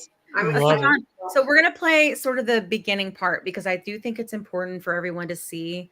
And John and I were talking about this before because it's longer, right? But it does set the stage for what we're gonna see. And I think the news just doesn't cover. It was Yeah, so- high level stuff. So You know? these first two clips, just so everybody's aware of it, so that you guys are prepared for it. It's the opening statements from Bernie and from Senator Cassidy. Yeah. So that's what we're going to play, and then we can talk about it. And I'd argue they were for sure the leaders of this. So I think that. Oh yeah. They were definitely the leaders. The bipartisan, like it's, and the way they talk about obesity is important. Pay attention and let me know what you think. Like, tell us in the comments. Yep. All right, folks, and away we go. The issue that we are discussing this morning is not complicated. It has everything to do with the chart behind me, which shows that Novo Nordisk's diabetes drug, Ozempic, is sold in Canada for $155, in Denmark for $122, in France for $71, and in Germany for $59. In the United States, Novo Nordisk charges us $969, over 15 times more than they sell that product in Germany. Wegovy, Novo Nordisk weight loss drug, is even more expensive. As the chart behind me also shows, Wegovy is sold for $265 in Canada, $186 in Denmark, $137 in Germany, and $92 in the United Kingdom. In the US, the list price for Wegovy is $1,349 a month, nearly 15 times as much as it costs in the United Kingdom. What we are dealing with today is not just an issue of economics. It is not just an issue of corporate greed. It is a profound moral issue. Novo Nordisk has developed game-changing drugs which, if made affordable, can save the lives of tens of thousands of Americans every year and significantly improve the quality of life of millions more, if made affordable. If not made affordable, Americans throughout this country will needlessly die and suffer. As representatives of the American people, we cannot allow that to happen. And let's be clear, the outrageously high cost of Ozempic, Wegovy, and other prescription drugs is directly related to the broken, dysfunctional, and cruel healthcare system in our country. While the current system makes huge profits for large drug companies like Novo Nordisk, huge profits for insurance companies, and huge profits for PBMs, it is failing the needs of ordinary Americans. In the United States today, we spend almost twice as much per capita on healthcare as the people of any other country. Nearly $13,500 for every man, woman, and child, over 17% of our GDP. Yet, despite this huge and unsustainable expenditure, we are the only major country on earth not to guarantee health care to all people as a human right. Further, despite all of that spending, our health care outcomes are not particularly good. Today, over 85 million Americans are uninsured or underinsured. Over 60,000 die each year because they don't get to a doctor when they should, and our life expectancy, which is actually declining in many parts of the country, is far below most other wealthy countries. So what does all of this have to do with Mr. Jorgensen, Novo Nordisk, and our hearing today?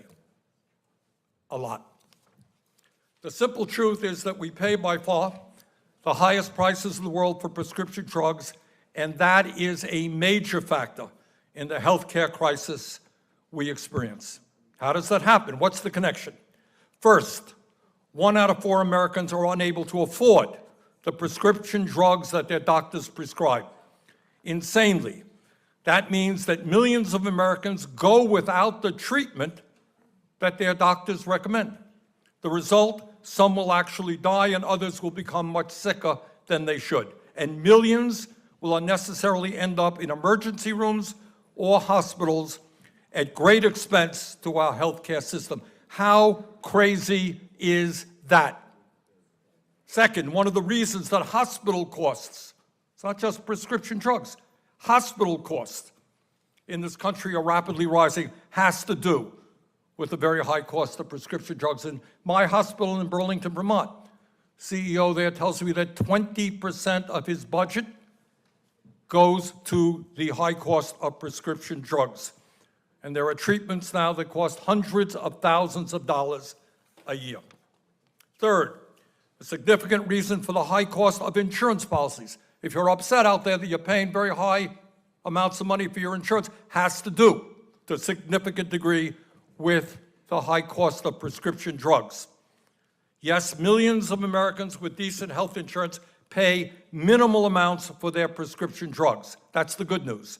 The bad news is that they are paying a fortune in premiums, deductibles, and co-payments for the insurance that covers those drugs. I should also add that if you're a taxpayer in this country, you're paying higher taxes than you should because of the inflated cost that Medicare, Medicaid, and other public health programs pay for prescription drugs. Now that is the overview and why the issue that we're discussing today is so important. It impacts every aspect of our healthcare system, the federal budget, private insurance. Now let's get to the particulars with regard to Novo Nordisk, Ozempic, and Wegovy.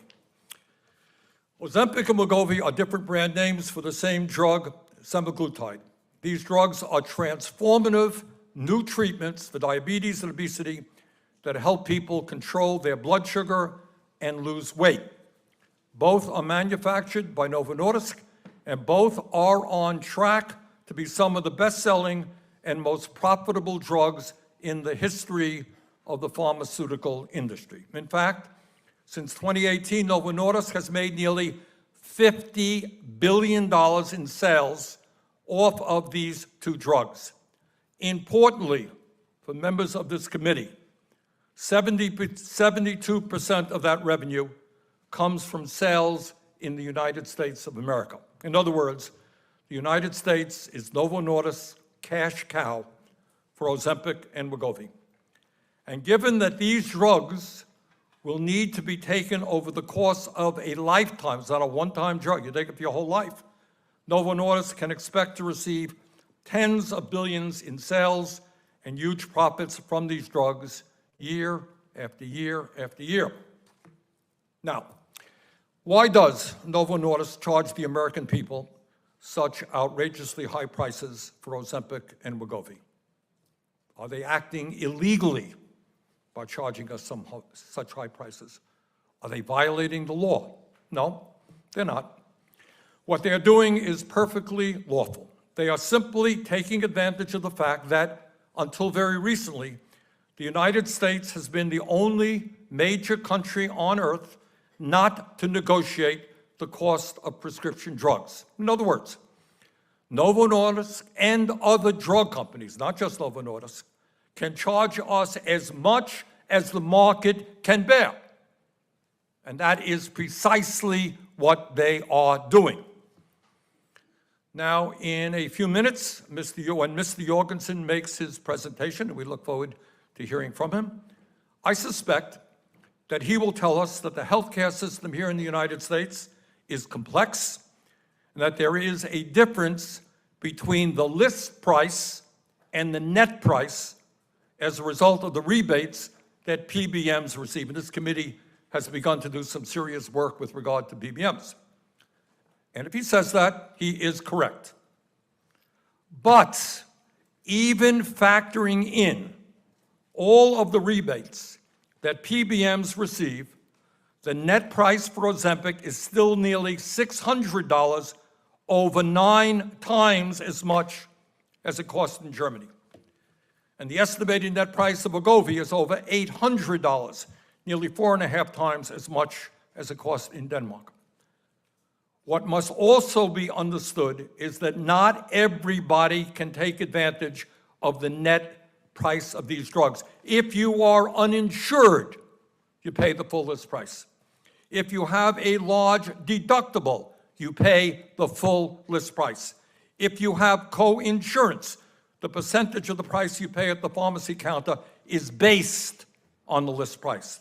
And let's be clear, 75% of Americans, over 190 million people with insurance, are unable to access Wegovy through their insurance policies. Mr. Jorgensen may also tell us that Novo Nordisk is afraid that if it substantially reduced the list price for Ozempic and Wegovy, PBMs may limit coverage for these drugs. Well, Mr. Jorgensen, let me ease your concerns. I am delighted to announce today that I have received commitments in writing from all of the major PBMs that if Novo Nordisk substantially reduced the list price for Ozempic and Wegovy, they would not limit coverage. In fact, all of them told me they would be able to expand coverage for these drugs if the list price was reduced. I ask unanimous consent to insert the letters I received from the PBMs making this commitment into the record. Now, let me share with the committee some other important information that we have uncovered as part of our investigation. Last week, I received a letter from over 250 doctors urging us to do everything that we can to substantially lower the price of these drugs. This should come as no surprise. What these doctors are telling us is that if the price of Ozempic and Wegovy is not substantially reduced, many of their patients who have diabetes and obesity, especially lower-income Americans, often minority Americans, will be unable to afford these drugs. Some of these people, some of these patients will unnecessarily die, and others will suffer a significant decline in their quality of life. I ask unanimous consent to enter that letter into the record. Earlier this year, Dr. Alison Galvani, an epidemiologist at Yale University, conducted a study on Wegovy. And what she found, and I hope Mr. Jorgensen pays attention to this, is that over 40,000 lives a year could be saved if Wegovy were made widely available at an affordable price to Americans who need the drug. 40,000 lives. I ask unanimous consent to insert that study into the record. A few months ago, Dr. Melissa Barber, a healthcare economist at Yale University, conducted a study on the cost of manufacturing Ozempic. And what she found is that Ozempic can be profitably manufactured for less than $5 a month. We all know the cost of production is not the only expense by far for a drug company. Pharmaceutical companies spend great sums of money on research and development to find new treatments, with many of these products not coming to market. We all understand that. But it is important to know that this drug can be manufactured profitably for a few dollars a month. We may hear from Mr. Jorgensen that Novo Nordisk spent $21 billion on research and development since 2018, and I take his word on that. What he may not tell you is that Novo Nordisk spent $44 billion on stock buybacks and dividends over that same time period. In other words, since Ozempic came onto the market in 2018, Novo Nordisk spent over twice as much on stock buybacks and dividends that it spent on research and development. And let's be clear. Outrage over the high cost of Ozempic, and other prescription drugs is not a partisan political issue, as I expect every person on this committee understands. It's not a Democratic issue. It's not a Republican issue. I'm an independent, not an independent issue. The vast majority of the American people are sick and tired of paying outrageously high prices for prescription drugs. For example, Dale Folwell, the Republican treasurer of the state of North Carolina, has told us that if he did not discontinue covering Wegovy for some 20,000 state workers in North Carolina, he would have been forced to double health insurance premiums for teachers, firefighters, and police officers in his state, regardless if they needed this drug or not. He would have had to double health insurance premiums in North Carolina. Blue Cross Blue Shield of Michigan also announced that it would have to discontinue covering Wegovy because it was too expensive. And when we talk about differing political views, I will tell you that Elon Musk, not one of my great political allies, recently posted on Twitter, and I quote, "Solving obesity greatly reduces risk of other diseases, especially diabetes, and improves quality of life. We do need to find a way to make appetite inhibitors available to anyone who wants them," end of quote. And Mr. Musk is right. Further, not only must we be concerned about lack of access to these drugs, we have also got to take a serious look at the financial implications of what happens if the prices of these drugs are not substantially reduced. Bottom line, if just half of the adults in our country with obesity took weight loss drugs like Wegovy at current prices, the cost would be astronomical and would have a devastating financial impact on our country and on federal and state budgets. Best estimate that I have seen suggests that if half the adults in our country took these weight loss drugs, it would cost $411 billion a year, $411 billion, and that is more than what Americans spent on all prescription drugs at the pharmacy counter in 2020 or 2022. In other words, the outrageously high price of these drugs could bankrupt Medicare and radically increase premiums to absolutely unaffordable rates. This does not have to happen. It does not have to happen. Over the last several months, I and my staff have been talking to a number of major generic pharmaceutical companies. These are large companies that supply hundreds of millions of prescriptions to many millions of Americans, and what these CEOs have told me is of enormous consequence. They have studied the matter, and they have told me that they can sell a generic version of Ozempic, the exact same drug that Novo Nordisk is manufacturing, to Americans for less than $100 a month. $100 a month. Novo Nordisk charges us $969 a month for Ozempic. These generics can sell it to us for less than $100. Let's be clear. Nobody here is asking Novo Nordisk to provide charity to the American people. Novo Nordisk has already made billions of dollars in profit off of these products, and in the coming years will make billions more. All we are saying, Mr. Jorgensen, is treat the American people the same way that you treat people all over the world. Stop ripping us off. A few months ago, President Biden and I wrote an op-ed which appeared in USA Today, and here's what the president and I said, quote, "If Novo Nordisk and other pharmaceutical companies refuse to substantially lower prescription drug prices in our country and end their greed, we will do everything within our power to end it for them. Novo Nordisk must substantially reduce the price of Ozempic and Wegovy. As Americans, we must not rest until every person in our country can afford the prescription drugs they need to lead healthy, happy, and productive lives," end quote, from the op-ed from the president and myself.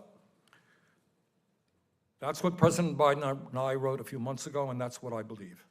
Prescription drugs in this country must be affordable, and we must not be forced to pay far higher prices than people in other countries for the same exact product.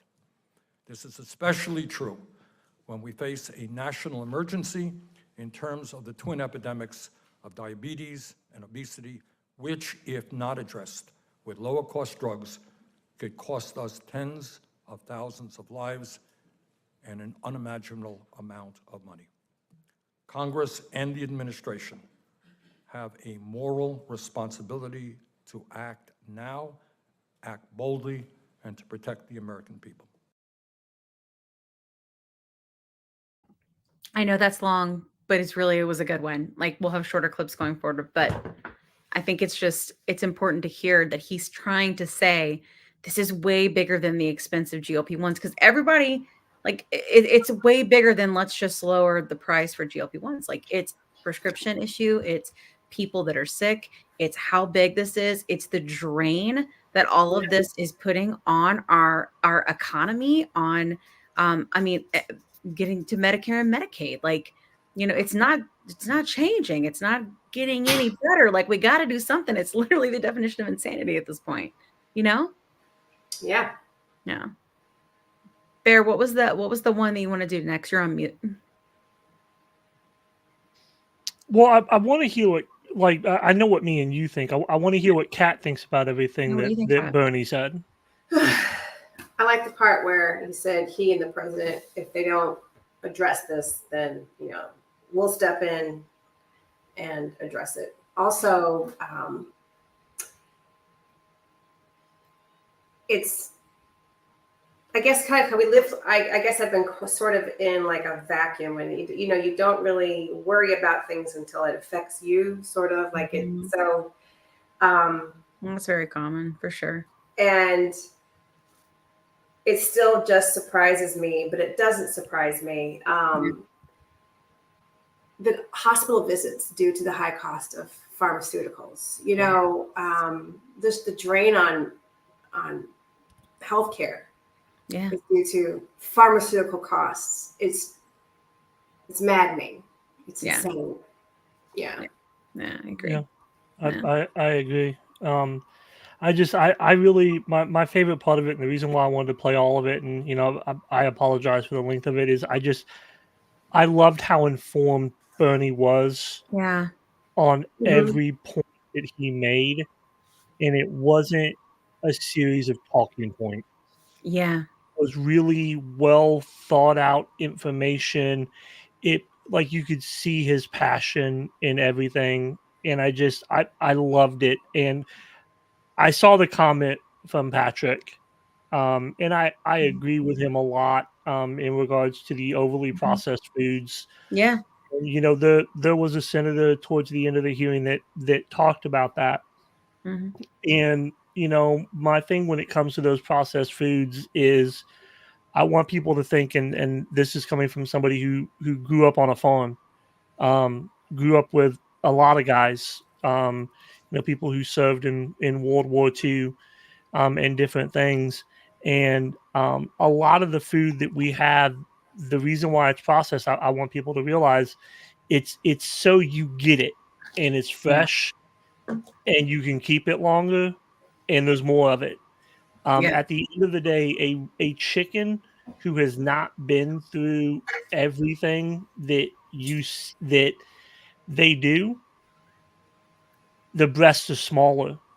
Like seriously, y'all, you can get a chicken breast that's been through everything from Tyson, and it's like this thick. And then you can get a natural chicken breast, which simply just means that they haven't been given a bunch of crap, any preservatives GMOs, and in their food and stuff. Hormones, yeah. And it's this thin. Yeah. It's not as thick. We got to realize a lot of our processed foods, folks, it's to feed everybody that exists on this planet, and it's so that you get it fresh. The way I ate as a kid, living off the land, I didn't have a lot of processed food. I ate deer, I ate squirrel, I ate wild boar, I ate everything that I could hunt. Yeah. And I got the processed stuff every once in a while. So that's just my 2 cents on that. But what I want to play next, because I think it's really important because it's something that we've talked about a lot, is I want to play, and I'm y'all, what I'm going to do, I promise you, tomorrow for paid subscribers on audio, you guys are going to get an audio file or a listen of all the key moments that I pulled from from the live from the committee hearing. So if you're a paid subscriber on audio, you're going to get to listen to everything that I don't get to play tonight, because I didn't pull all that for y'all not to hear it. So that's that. Oh yeah. Okay, that's how the bear feels about that. That's That's how the paid bear members feels. content. I like it. Yes. You can do it on YouTube too. You can do it on YouTube too. Okay, I'll do it on YouTube too. Everybody who's a paid subscriber to either YouTube or audio is going to get that stuff tomorrow. All those clips. Okay. I will make a point of it tomorrow. So we are going to actually listen to Lars's response in regards to the PBMs, and then a couple additional senators I'm going to play as well that says some additional stuffs in regards to PBMs that I think are important, because at the end of the day, as we discussed with Dave, the PBMs play a large part in this. Yeah. Jorgensen and his company play a large part in it as well. But let's listen to what was said about the PBMs. I agree. Just real quick for Virginia. Yeah, Virginia for sure. I mean, honestly, like when Bloomberg interviewed us after, one thing I said, look, no matter what, never ever was that man, the CEO of Novo, going to say, I charge you all of that because I can. Yeah. Like, do you know what I'm saying? Like that, ultimately, it's a business decision, right? They need or want, however you want to look at it, to make a certain amount of money. If they can't do it the rest of the world and they can do it in America, they're going to do it here. That, like, at bottom line, if they can get away with it, they're going to do it. And he kept putting it back on insurance. But he was never going to say that. Ever was he going to say that? Like, no. He's not going to. But at the same time, it's like, I still understand his point. And as we go through and look at the clips, we can see how it's not as black and white as you think, Yep. All right, folks, here we go. All right. Listen, you have told this committee that you are concerned that if you substantially lowered the list prices of Ozempic and Wegovy in the United States, PBMs may take these drugs off of their formularies and deny access to the patients who need these drugs. I think you used insulin as an example of that. However, I have received commitments in writing from the major PBMs that if Novo Nordisk lowered its list price, they would not limit access to Ozempic and Wegovy and would not take these drugs off of their formularies. Given this fact, will you commit today that Novo Nordisk will substantially reduce the list price of these drugs in the United States so that the American people are not paying higher prices, far higher prices, for these drugs than the people in Europe and Canada? So thank you, Senator, for that information. That's new information for me. Anything that will help patients get access to affordable medicine, we'll be happy to look into. I'd just like to make a comment also that the experience, as you also allude to yourself, from insulin is one of when we had a discussion last year in the hearing on insulin, we actually lowered insulin pricing.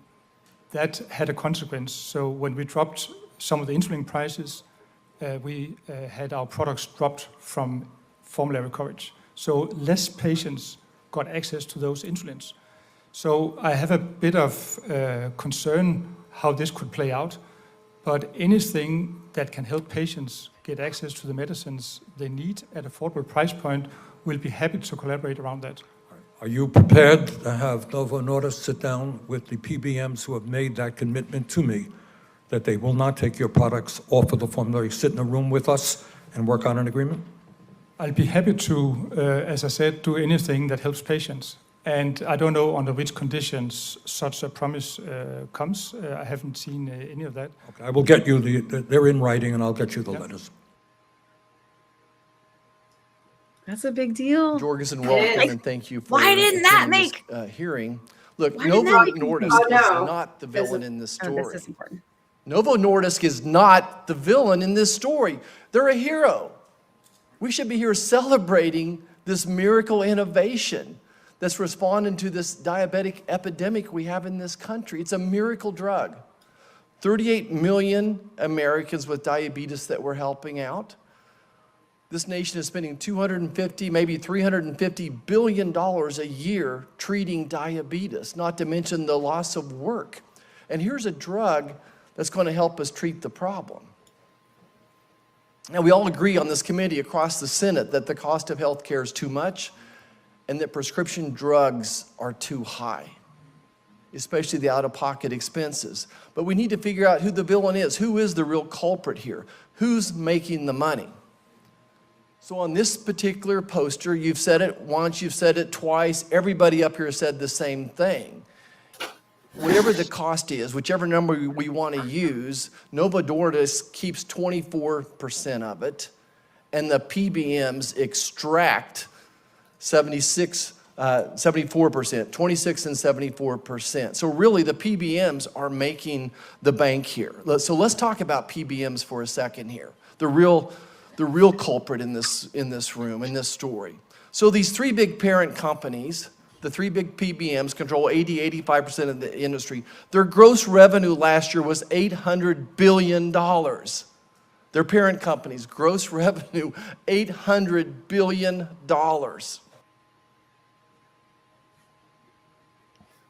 And then one more, and then I'm done.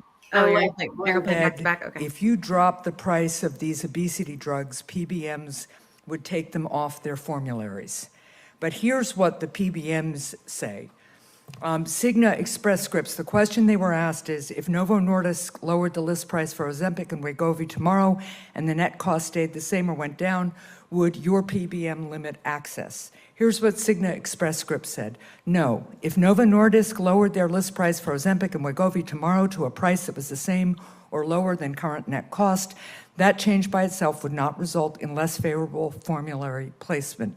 To support this claim, the company provided an example. It did not disfavor a competing weight loss product, Eli Lilly's Zepbound, even as it launched at a list price 20% lower than Wegovy. Here's what United Health Group Optum RX said. No, assuming the net price remains the same or lower, lowering a medicine's list price would not lead to less favorable formulary placement by Optum RX, particularly for high-demand drugs like Ozempic and Wegovy. To be clear, lower list prices and lower net prices support formulary placement and access.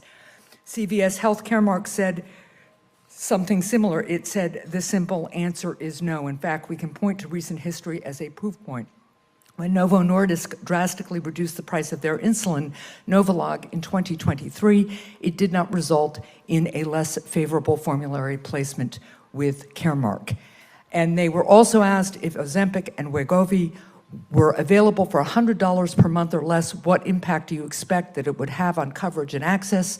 Cigna Express says if Novo Nordisk lowered the price for plan sponsors to $100 or less per patient per month, we would expect the vast majority of our clients to expand coverage and access to these products for diabetes and weight loss, assuming clinical evidence continues to support efficacy and safety.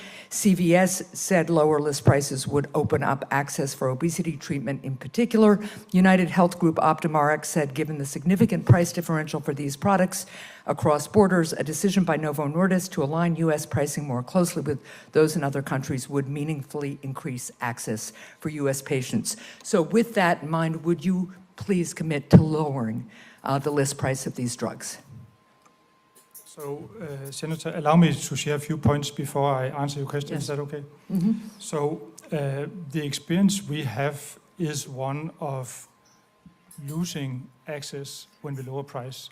I know you can always find specific plans that did include insulin with a lower price, but the broad, totality is that less patients have access to our medicines when we have lowered the price.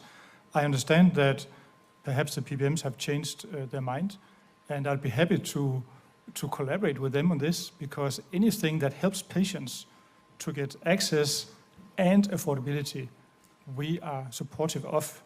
And the rebates that were shown before, we hand those out. They're not in our books. So if we can go to a delinking model or any model where we do business based on net price, and I'll be more than happy for that.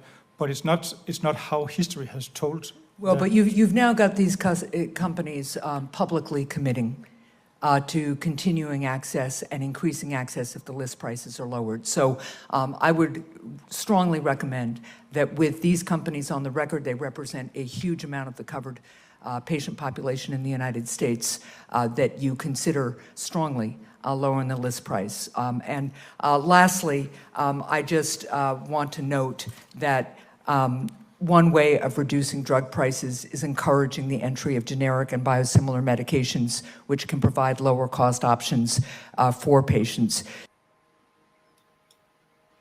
So just real quick, babe, and then you can kind of take over. I wanted to answer Virginia Price's comment. Yes, the PBMs, one of the senators, it was either Romney, I believe, or Cassidy, mentioned it, that, yeah, the PBMs are supposed underneath investigation. He didn't make it sound like it was for monopolies. Apparently, they're kind of going after it, or at least the allegations are in regards to some type of like scamming almost in regards to the pricing and the money that they are making. At least that's kind of what I got from his explanation. But yeah, they're under an investigation. And, I don't put a lot of trust behind what they've told Bernie or the other senator. I don't believe for a second. That's exactly what Dave said. He did that live stream on YouTube when it was recorded, and he stopped it, and he was like, "This seems just so disingenuous." It's very disingenuous. It's a hand. I don't know any other way to put it, but it's like a handout. It's here, let us throw you a bone and make you think that, we're going to behave and we're going to kind of, fall in line with what you guys want. But they're not going to because they know they don't have to right now. Like, what does public proclamation in the United States mean? Shit. Like for companies that are not regulated. These companies aren't regulated. That's the whole fucking problem. They're waiting for some sort of condition. I said the effort again.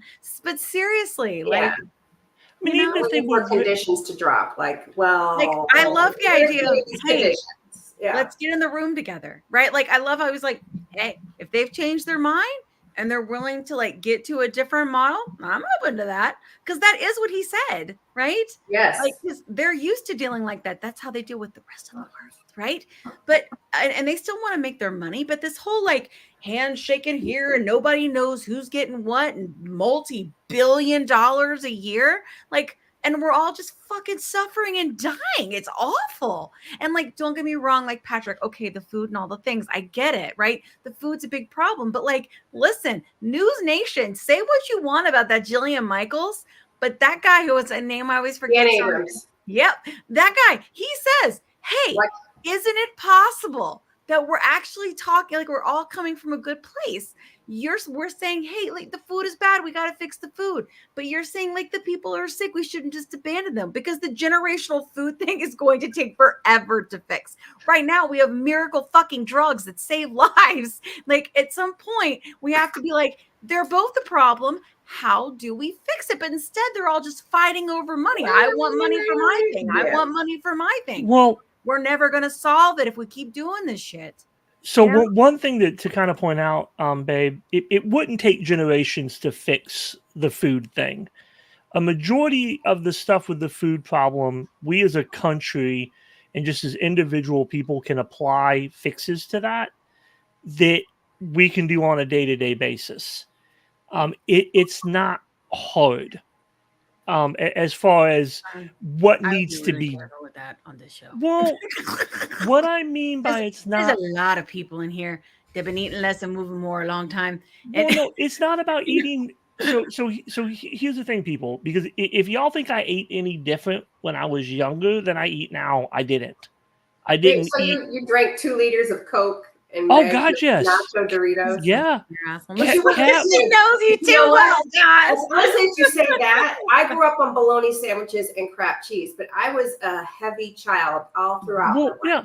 I was always but I could not have that stuff. So I see what you mean.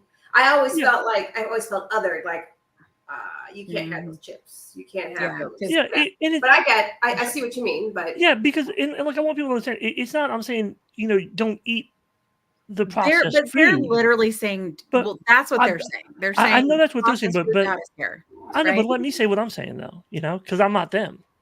Okay. Fair. How about that? Huh? Okay. Fine. So what I'm saying is on the internet. it's not about the snack foods. Honestly, it's not, because I snacked the exact same when I was younger. It's about the other stuff, actually, people. If I'm completely honest with you, most of the weight that I saw me pack on, it started when I was older.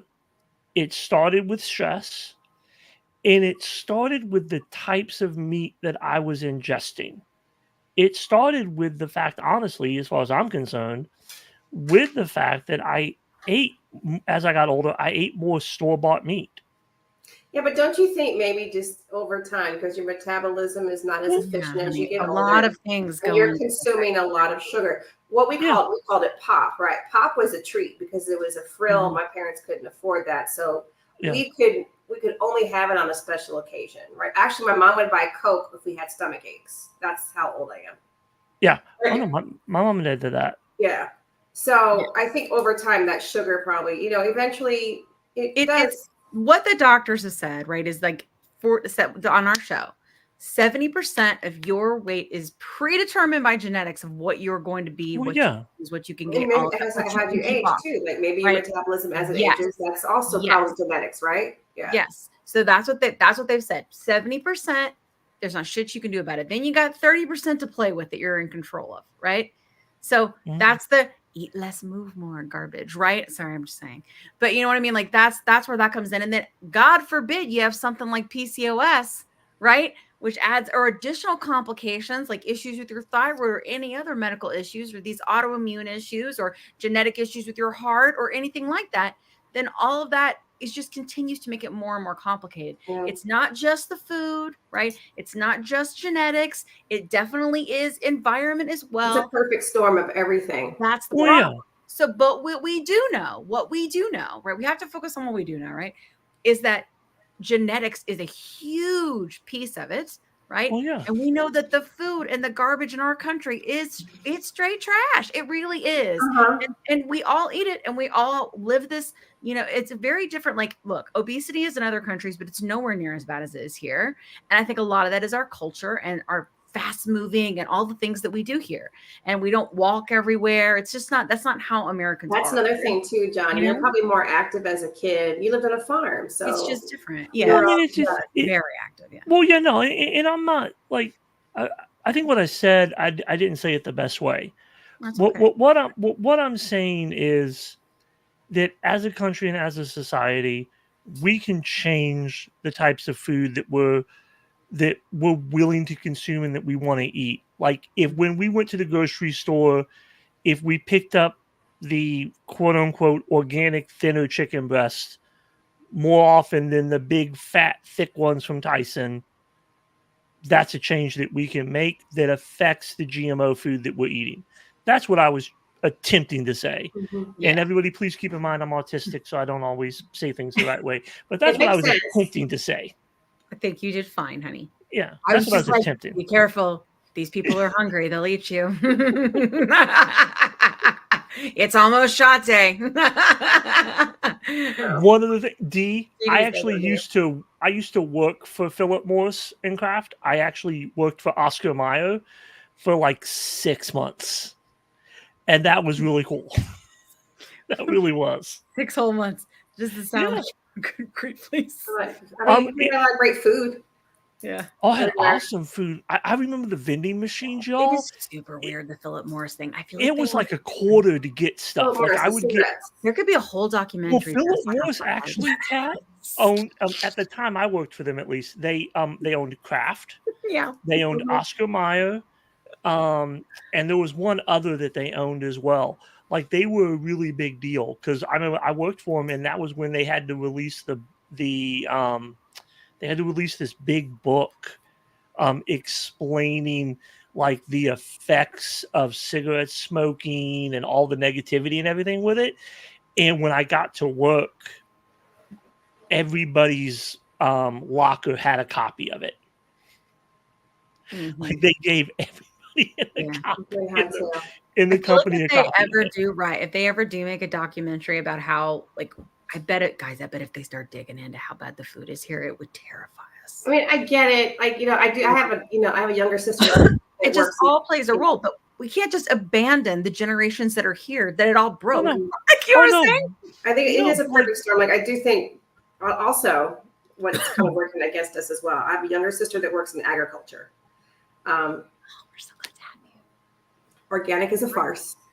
Organic is a farce. It is. Straight trash. That's Just what the marketing. documentary should be called. When we actually have one that's about food and how bad it is, it should just be called straight trash. It's a farce. Like, the only way you really get organic food is if you grow peaches in your backyard. Like, that's organic. And then the levels of what makes things organic, you can't use fungicides or herbicide, but there's fungus that causes cancer, but you can't use fungicide in organic farming. There's so many layers to it. So I know you all want to go to Whole Foods and feel like you're doing so great and spending your entire paycheck on some organic blueberries. Yeah. But it's bullshit. It's all bullshit. It's all bullshit, straight trash. Yeah, like if you want actual organic food, I'm gonna tell y'all the best way to do it. Grow it in your backyard. Well, not just grow it in your backyard, but like if you can't grow it in your backyard because you live in the city, I'm telling you, drive out into the country, anywhere where you live, and there's going to be a blackberry bush, a blueberry bush. Oh yeah, you're right. On the side of the road somewhere, because I can tell you, if you live anywhere near, I would say there's likely pee on that though. Like I just feel like But animals you are clean- peeing on but- the bushes. Wash it in vinegar and water. yeah, you wash it in vinegar and water, like honestly, and it's out in the hot sun. Like any bacteria is getting killed on it anyway. I'm because I used to do it all the time as a kid. You're right. Man, I walked a quarter of a mile away from my house with a 5-gallon bucket, and I'd fill that bad boy up with blackberries and blueberries. What I think is so awesome, my sister also lives in California. Speaking of just going and getting blackberries, apricot trees, orange trees, lemon trees. Yeah. Like you just make, you just have fruits just in abundance in your backyard. And like That's I know that organic. there's a lot of people when it comes to thinking about legislation, like so many people were like, but why is, and he even says it, like Lars even says it, he says, why isn't my like Eli Lilly here with me? Right. And the answer, in my opinion, right, like, is there the lower hanging fruit? Right. So ultimately, Novo has been in the market of treating obesity Much longer. much longer. Right. And they are in a place where they just lost their patent for liraglutide. I mean, think about it, guys. That was the first one that they got approved for obesity was liraglutide, which went from Victoza, right, and then became Saxenda, and they just lost their patent. And even the generic is hundreds of dollars a month. You know what I mean? It's hundreds. I'm going to put John on mute because we have a kid. And that's the thing is like, and way more. I mean, like, honestly, you could get compound semaglutide way cheaper than buying liraglutide that you do twice a day that doesn't have quite as much of a benefit. But ultimately, I did lose weight on that. I did experience no food noise on that. That did start treating my insulin resistance. Is that something that maybe would allow me to lose 110 pounds? I don't know, maybe. Like there's some people in other countries, that's all they've ever had. And they've lost 100 pounds. Like that's a lot, you know?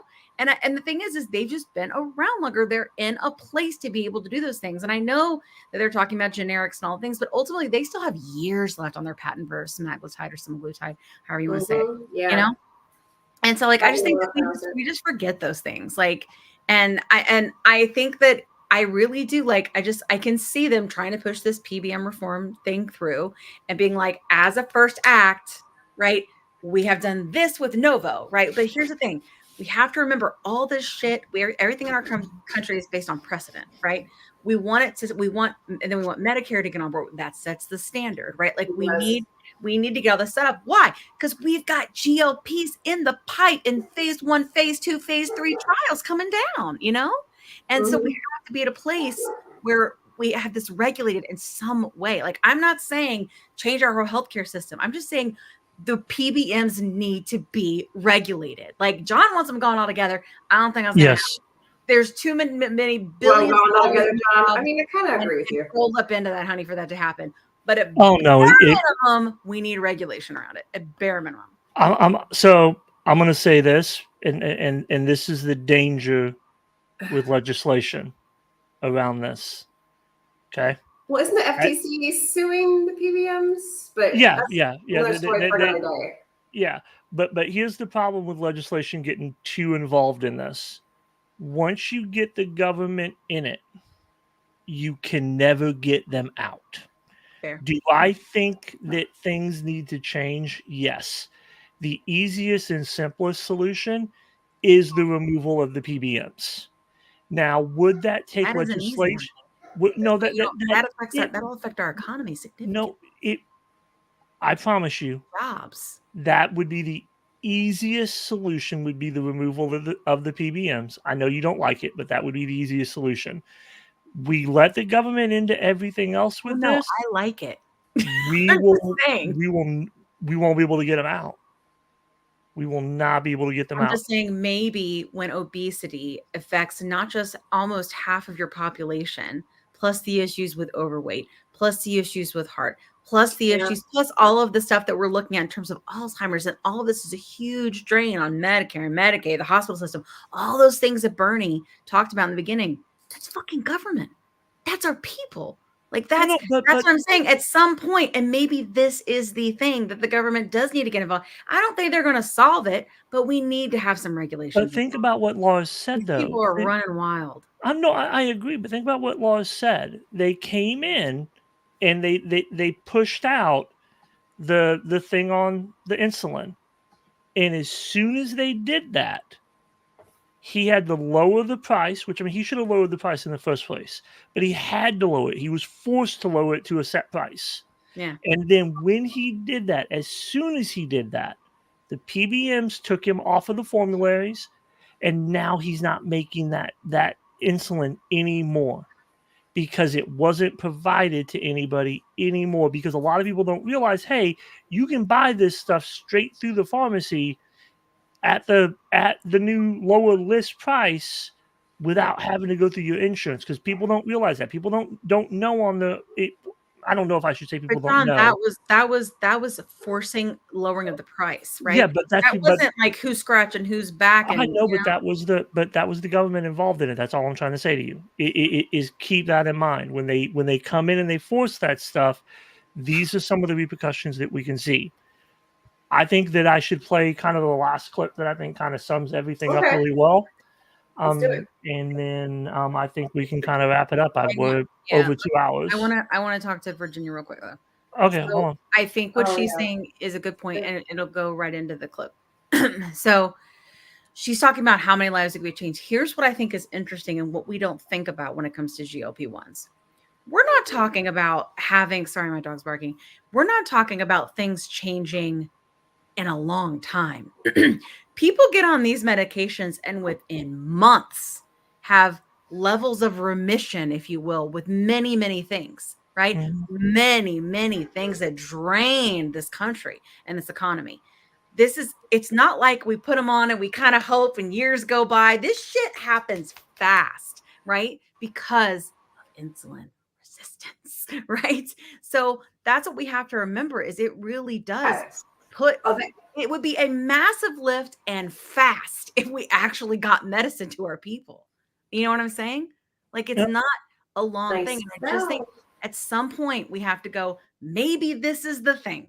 Maybe if we're going to get the government involved, this is the thing. And this is the reason why, for all of those reasons that Bernie outlined in the beginning.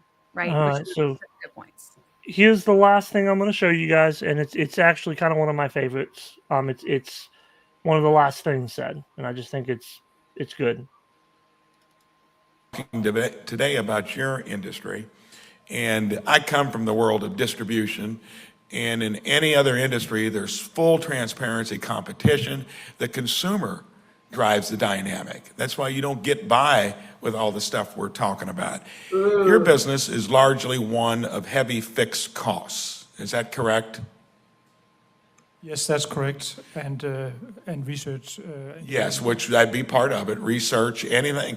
What are your variable costs generally on a drug like this? So the as a percentage of your whatever you're selling it for. That's perhaps 20%. So it's very low. Are you making a profit on your Ozempic product when you're selling it to Australia for $87 and you're selling it to the US for $9.36? Are you making a profit at $87? Yes, we are, and the price you mentioned in the US is not what we get. That's the list price. So what are you getting in the US? What price? So I mentioned that on average for our products, we give 74% in rebates to PBMs. And that was a chart that Senator Marshall held up, that PBMs are making 74% and you're getting 26. Yeah. So you've got a screwed up industry. Number one, when I've talked to other pharma folks, they regret that PBMs ever came into it. It would seem like, since you make the product, that you could disassemble them or do something that would go around it if, in fact, this place won't do something about it. Have you ever thought of that? It's very difficult, Senator, Well, Lily because did. they control what insurance is put in front of patients. So they have integrated themselves with the insurance companies, and we negotiate against the PBMs, but they are owned by the insurance companies. So no matter what we do, they decide what products patients Okay, get. and I think that's kind of the conundrum, but you're making a profit at $87, and of the $9.36, it would be the list price. Is that total being split between you and the PBM? I know you give big discounts to the PBM. Why do you give them such large discounts for them to make that much money? Unless we have a high list price and give them rebates, we are not making it onto the insurance formulary. So they make a fee based on the list price. So you mentioned distribution. They don't get a flat fee for the distribution. So after you give the discounts and you do everything, what is your revenue on Ozempic, roughly? So I don't have that number from the top of my head. So on average, That'd be something I think it ought to be on the top of your head, because most of us would want to see that so you can make the case against PBMs. And that basic lack of transparency that to me comes from the top, that cloaks the system in general, is what is impacting the future of why in our own country it's 18% of our GDP, and from Canada to Europe it's 10 to 12% of our GDP. Eastern Europe is 6 to 7%. And yes, rationing is maybe going to be one of the results, but it should never be to where something's going to cost that much more here versus there when you're making a profit on it. And until you figure that out, everyone's going to think your industry's screwed up.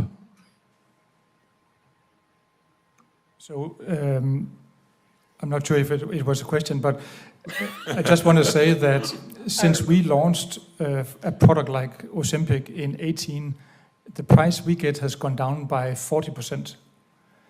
So there's a... And that's good, and it looks like Lilly has got something similar, Yes. and they sense competition, and theirs is gone down by 40 to 50%, and that's what we need more of. And until you put it out there, expose the PBMs in terms of what they're getting, and you get consumers engaged in it, you're not going to solve the problem. You're going to end up having government as your business partner. Because when you operate like an unregulated utility, you're going to get government regulating you. And I think there's a strong interest in that happening. And unless you, hospitals, insurance, take the bull by the horns, you're going to increasingly be in more conversations like this. And I want to end on this. So why should the Europeans and everyone else be taking advantage of the fact that we do the R&D? Why don't you charge them more to where there's at least not a 10-to-1 differential, to where you share the costs across the world, not put it on the burden of a place that's now borrowing 30 cents on every dollar for whatever's provided through government, and to where you're jabbing it through the private insurance side. Now, why is there that kind of difference? Why don't you charge them more in Europe? So, Senator, we might also do that in the future, but actually the price differential you mentioned is not the real price differential. I think that's part of the problem, that we are not charging as much in the U.S. as you. I think you're hiding behind your opaqueness, and you need to promote transparency for your own good. It'd be easier to understand. Thank you, Mr. Chairman. Thank you, Senator Barun. Reclaiming my time. Reclaiming my time. You're on Last mute word. there. Huh? That was the hand down the best statement of the entire hearing. Yeah. You're being okay. Because they are, and at the end of the day, like that senator said in a very roundabout way, and Lars doesn't seem to be getting it. At least his answers to indicate to me he doesn't get it. We as a country are going to look at that list cost, because that list cost is what is screwing us as a country. And it doesn't matter what rebates they're giving to the PBMs. At the end of the day, as far as we are concerned, you are charging America $1,300 a month for this medication. You need to change that. And if he changes that, that's all that matters. Because in this hearing, I didn't get to play the clips, but in this hearing, he talks about how he doesn't, a lot of the times, a lot of his answers comes back to, well, if I lower the list cost, it's not, covered by the formularies anymore, and people need insurance. At the end of the day, his job as a CEO is not to worry about whether or not me or anybody else in this country has an insurance plan. His job is to provide that medication, and damn it to hell, if he can provide that medication at $100 and that can be the list price, the last thing he needs to worry about is whether or not somebody in this country has insurance. It needs to be the fact that you can list it at $100. I can go to the pharmacy and get it for $100. A ton. I can buy. That's a good point for semaglutide specifically, John, because for any no, drug. but I mean specifically because Yeah. that's when it's been in market, and we know that the compound's dirt cheap, right? We Yeah, know that and- a lot of it's the pens, right? But if he were to do what Lilly did and have it in vials, They don't need to right? do that, though. They Just don't listen, need to. I'm just saying. I know, Listen, but I'm just saying. But we're talking about the medicine. We're not talking about the pens, which have been one of the biggest issues shortage. Okay. Right. So what I'm saying is, if we get to a point, right, with them where they say, okay, let's just say the magic number that most Americans will beg, borrow, steal will be $100 a month. And we know that's crazy expensive, but we know it ain't 1,000, right? And if it's Yeah. $100 a month, they'd be side hustling, they'd be taking pictures of their feet, whatever it takes to be able to afford $100 a month, right? Like, you know what I'm saying? To save your life, you'll figure that out. You will, I mean, don't get me wrong, like in terms of poverty and stuff, no. But average, like if we're talking about just like the average, like middle American that has a job and has insurance, like if they can just say screw insurance and go pay $100 at the pharmacy, they'll do it. They'll do it. They will. And that's what, happen. and that's what I've been saying. Yes. He doesn't understand that all he has to do is lower that list price. It doesn't, the formulas and nothing else matters. What matters is what that freaking list price is. Lower that list price, people will pay for it, everybody will have access to it. I'm tired of the government, I'm tired of CEOs, and I'm tired of PBMs playing in areas that they got nothing to do with. I agree with you. PBMs are not But I will tell you, doctors. I will not be paying for buy-up plans if I know that the only reason I need a buy-up plan is to be able to afford my GLP-1 medication. I'm gonna pay for the low plan, and I'm gonna go pay $100 for semaglutide at the pharmacy, and so then the PBMs are losing a lot more. And the PBMs will go away. Yeah. And there will be no PBMs. I want people to realize something, and I learned this working for McKesson. I want everybody to realize something. This is the last thing I'm going to say, and then I'll shut up, I promise. Okay, sure. I want people to realize something. Insurance drives cost.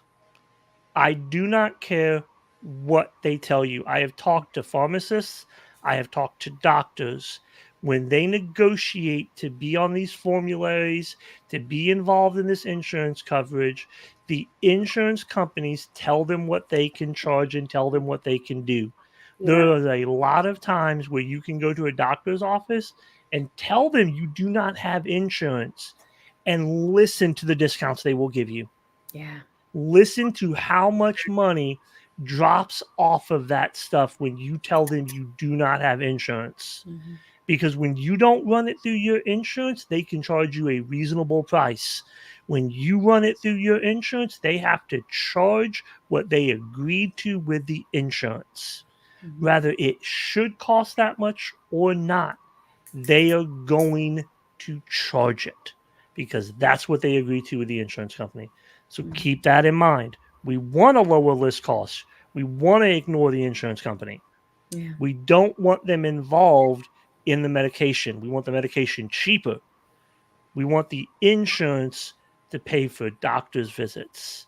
We want But the insurance to ultimately, pay for the even- scans. but We don't ultimately- want them to pay for our medication, people. Sure. But ultimately, when it comes to the way things are set up now, that's what I'm saying, things have to change. The way things that are set up now with PBMs and with insurance companies, they know that's how they're going to make their money. Like that is why they are trying so hard, right, to get on formularies. That's why they offer the rebates. That's why they want to get on with as many formularies as possible, because they know that that's how in our country they're going to make the money. They know that. They know that if someone has insurance, they're not going to go and spend $100 or whatever, unless, look, bottom line, unless you've tried this. Like, I hate to be like a weird drug pusher, but once you've been sick your whole life and then you try this medicine and you have the food noise gone and you lose weight and keep it off and you've never had, and the inflammation's gone and your heart's better and your kidneys, all this stuff, then you'd be like, hell yeah, I'll pay $100. But most of the people are going to be like, I'm paying $100 if I'm paying $500 or $1,000 for my insurance every month. Like, that's the issue, is like, it is sort of like taking it and seeing the promised land. Like, it's not, but I think that it becoming more mainstream and people kind of getting to the end of the rope, they'll get to the point where they'll try it. I feel like that I've seen that more and more in our community over the past year. You know, more and more people are like, all right, why not? Right? Why not? Anyway. Yes, indeed. There's that. Mm. Bear has said his 2 cents. I'm sure everybody hates me now, so it's fine. No, I think, look, this podcast, we share perspectives, right? It's we all have mine, it's different Pat, ones. it's yours, it's everyone in this chat right now, Yep. because that's who we are, right? Mhm. We're everybody. So we have to make sure that we're considering those different things, especially as you and I, or you and me and Kat, or whatever. Like, if we get opportunities to share the voice of this community, we have to understand how other people think and why they feel that way, to be able to do that with any kind of justice, you know? Now, did they cut out everything I said? Yes, but I'm not going to look a gift horse in the mouth. More people know about the podcast now. More people know there's help. I'm excited about that. And everybody keep in mind who's listening to this, tomorrow, I can't promise you when, but tomorrow, there's going to be a special episode dropped on YouTube and on audio, with just the audio, with either the video or just the audio of all the clips that I pulled. Yeah. I'm not going to put any commercials in it. I want you guys Hearing to in a hear that. nutshell. That's what you'll call it. Yep, hearing the hearing it. Bear, no, what I'm going to call it, just so Oh, everybody's boy, aware. Bear. Bear's favorite moments Hey, Spoonie thinks you're from. Thank you, Spoonie. But Bear's favorite moments from the committee, from the help committee hearing. That's what we're going to call it. I like that. Bear's favorite moments, and it's not going to have a single. I'm promising you guys this right now, because I'm the one that edits it, puts it up. There's not going to be a single commercial in it. No commercials. Hallelujah. It is only for people who are subscribers, though. Yeah, I'm not that's going to make this for I'm not going to put this out there for everybody. You've got to be a subscriber. If you're a subscriber, a member. Sorry, a member, not a subscribers subscriber. are free, like YouTube. Yeah, members. If you're going to YouTube be a is member, and you're going to get this content tomorrow. Mm-hmm. No Good freaking stuff, Bear. ads. Yay! Spoonie gives you hearts. Thank you, Spoonie. Love you too, darling. Love it.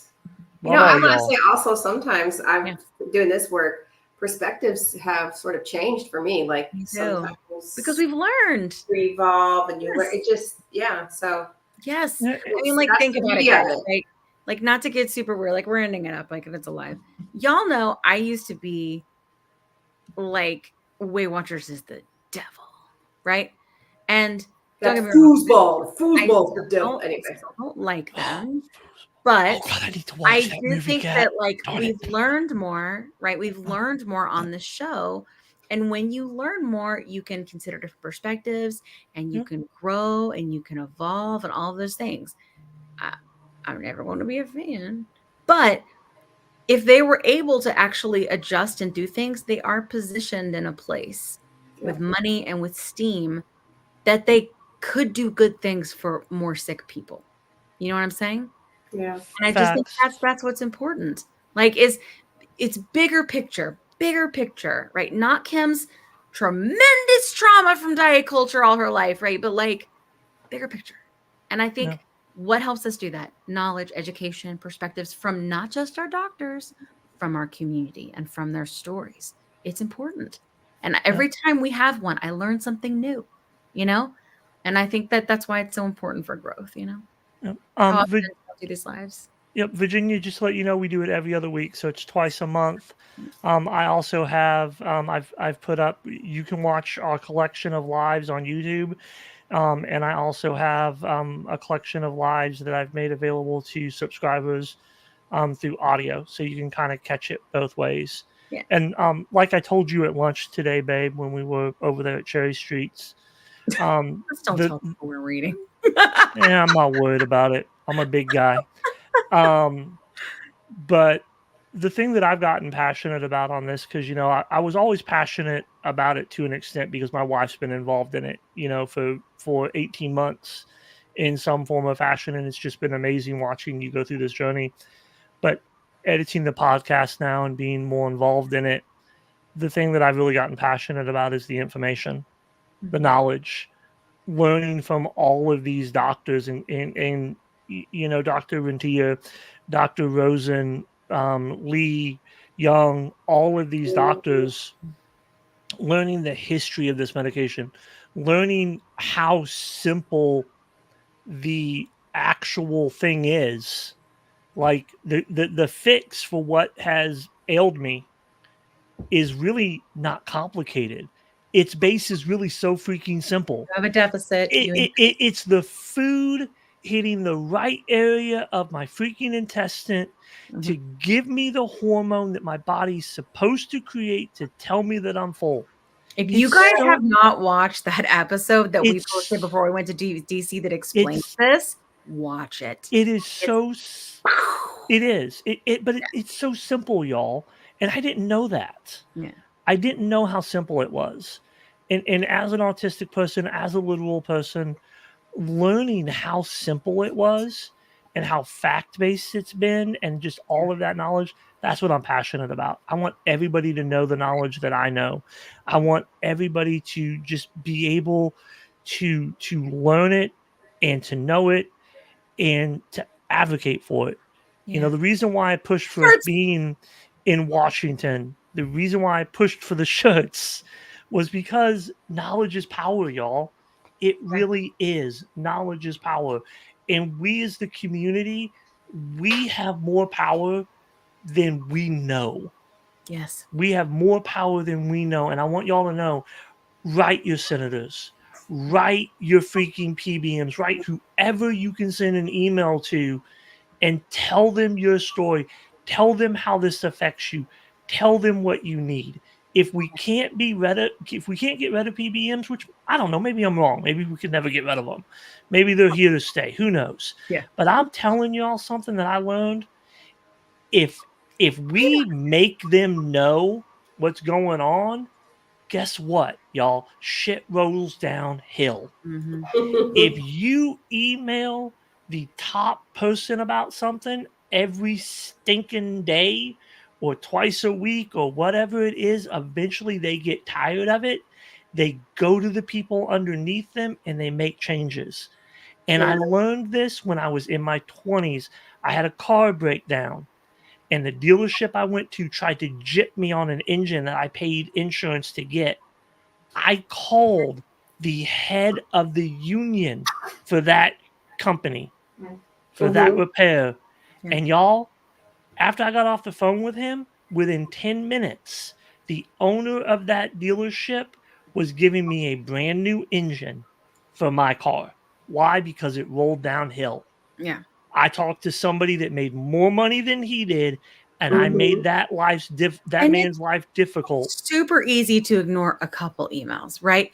Oh, it's yeah. a lot harder to ignore a shirt in front of you on television, talking to media, not just us. Like, this is, you know what I'm saying? Like, legitimately, if there's another hearing and we all show up in these fucking shirts, I'm just saying, like, and we email and we call and like, that's the thing. And there's so many of us. Like, and y'all, this shirt, I swear to you, when we were walking around DC, I got asked by at least 8 people what a GLP-1 was. What's a GLP-1? What's a GLP-1? Like, and we What's would that? say the natural What's that? like, it's this, this, and that. We think it should be affordable for more people. They're like, word. Like, it was great. Simple. You could advocate Good what idea, you Bear. want to shoot. Thank you. I know something every once in a while. Yeah. Good job. Nadine says nice things. Our son is autistic too. Yes, we are. Thank you so much, spicy friends. Nadine. I recently found out about my autism in the last, 4 years it feels like, and it's nice to have an understanding of what contributes to how I think. And several times in the hearing, we heard some senators say, "My constituents, I know someone, and they said this to me about their daughter." Like, those stories, they can make it through. You just gotta annoy the shit out of these people. You do, guys. I'm I hate telling to say you. it, like they work for us. They do. Their Piss job is them to off, represent people. us, I'm telling you, piss them off. But Annoy I mean, I them. get it. Even like on my end and on like the work I do Monday through Friday. Yeah, you know what? You keep just here.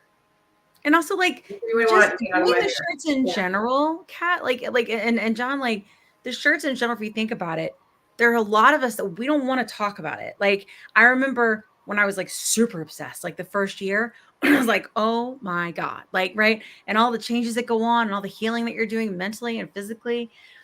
I remember being like, okay, all I ever want to do is talk about GLP-1s on social, on the podcast, with my family. I need to think about GLP-1s like politics. Just because you go to a party, it doesn't mean you go over in a corner and just tell everybody what you think about like yourself, right? So I had to like find a way to control it because I was like talking about it too much. People were like, yeah, it's great. Yeah, weight loss. Yeah, you know what I'm saying? Because that's what they heard, right? And I would be like, no, insulin resistance, right? And then I had to realize like I had to find a way to rein it in. But if you're just walking around and somebody wants to know, and you're just wearing a shirt about it, it's got the podcast logo, they can scan it and learn about it if they want to. That's a big deal. And you're not having to put yourself out there like people want to know is very different when they ask you. You know what I'm saying? Like, and they've opened the door. Like, do you really want to talk about this? You know what I'm saying? Like, facts, Jessica. The squeaky wheel. The squeaky wheel. Squeaky wheel. Our is son is good. 11 too. Our son is 11 too. Yep. And Nadine, you can email me at john@theplussides.com if you have any questions in regards to, being an adult male with autism or anything along those lines. Shoot me an email. We can talk about it. I can help with anything. I can answer any questions. Just let me know. Okay, I'm done. Sorry. Okay. Thank you for your kindness, Bear. Your perspective as always. You too, Kat. All right, guys. I think that's a wrap for this live. Let's roll the last bean footage. Ask us. Oh, we Let's do. do We it. got to roll the bean. Roll the bean. And footage. we are out. Love you guys. See you in 2 weeks. Keep at it. 20 seconds a week to lose 20% of your weight in a year with diet and exercise. That's the power of GLP-1s through Ro. Ro helps find the medication that's right for you, based on cost, availability, and your weight loss goals. Losing weight with GLP-1s is possible through Ro. Are you interested in understanding GLP-1 medications like Ozempic, Wegovy, or Mounjaro? Then join us on The Plus Sides, Cracking the Obesity Code, the groundbreaking podcast helping people change their lives one episode at a time. The Plus Sides podcast is a disruptor.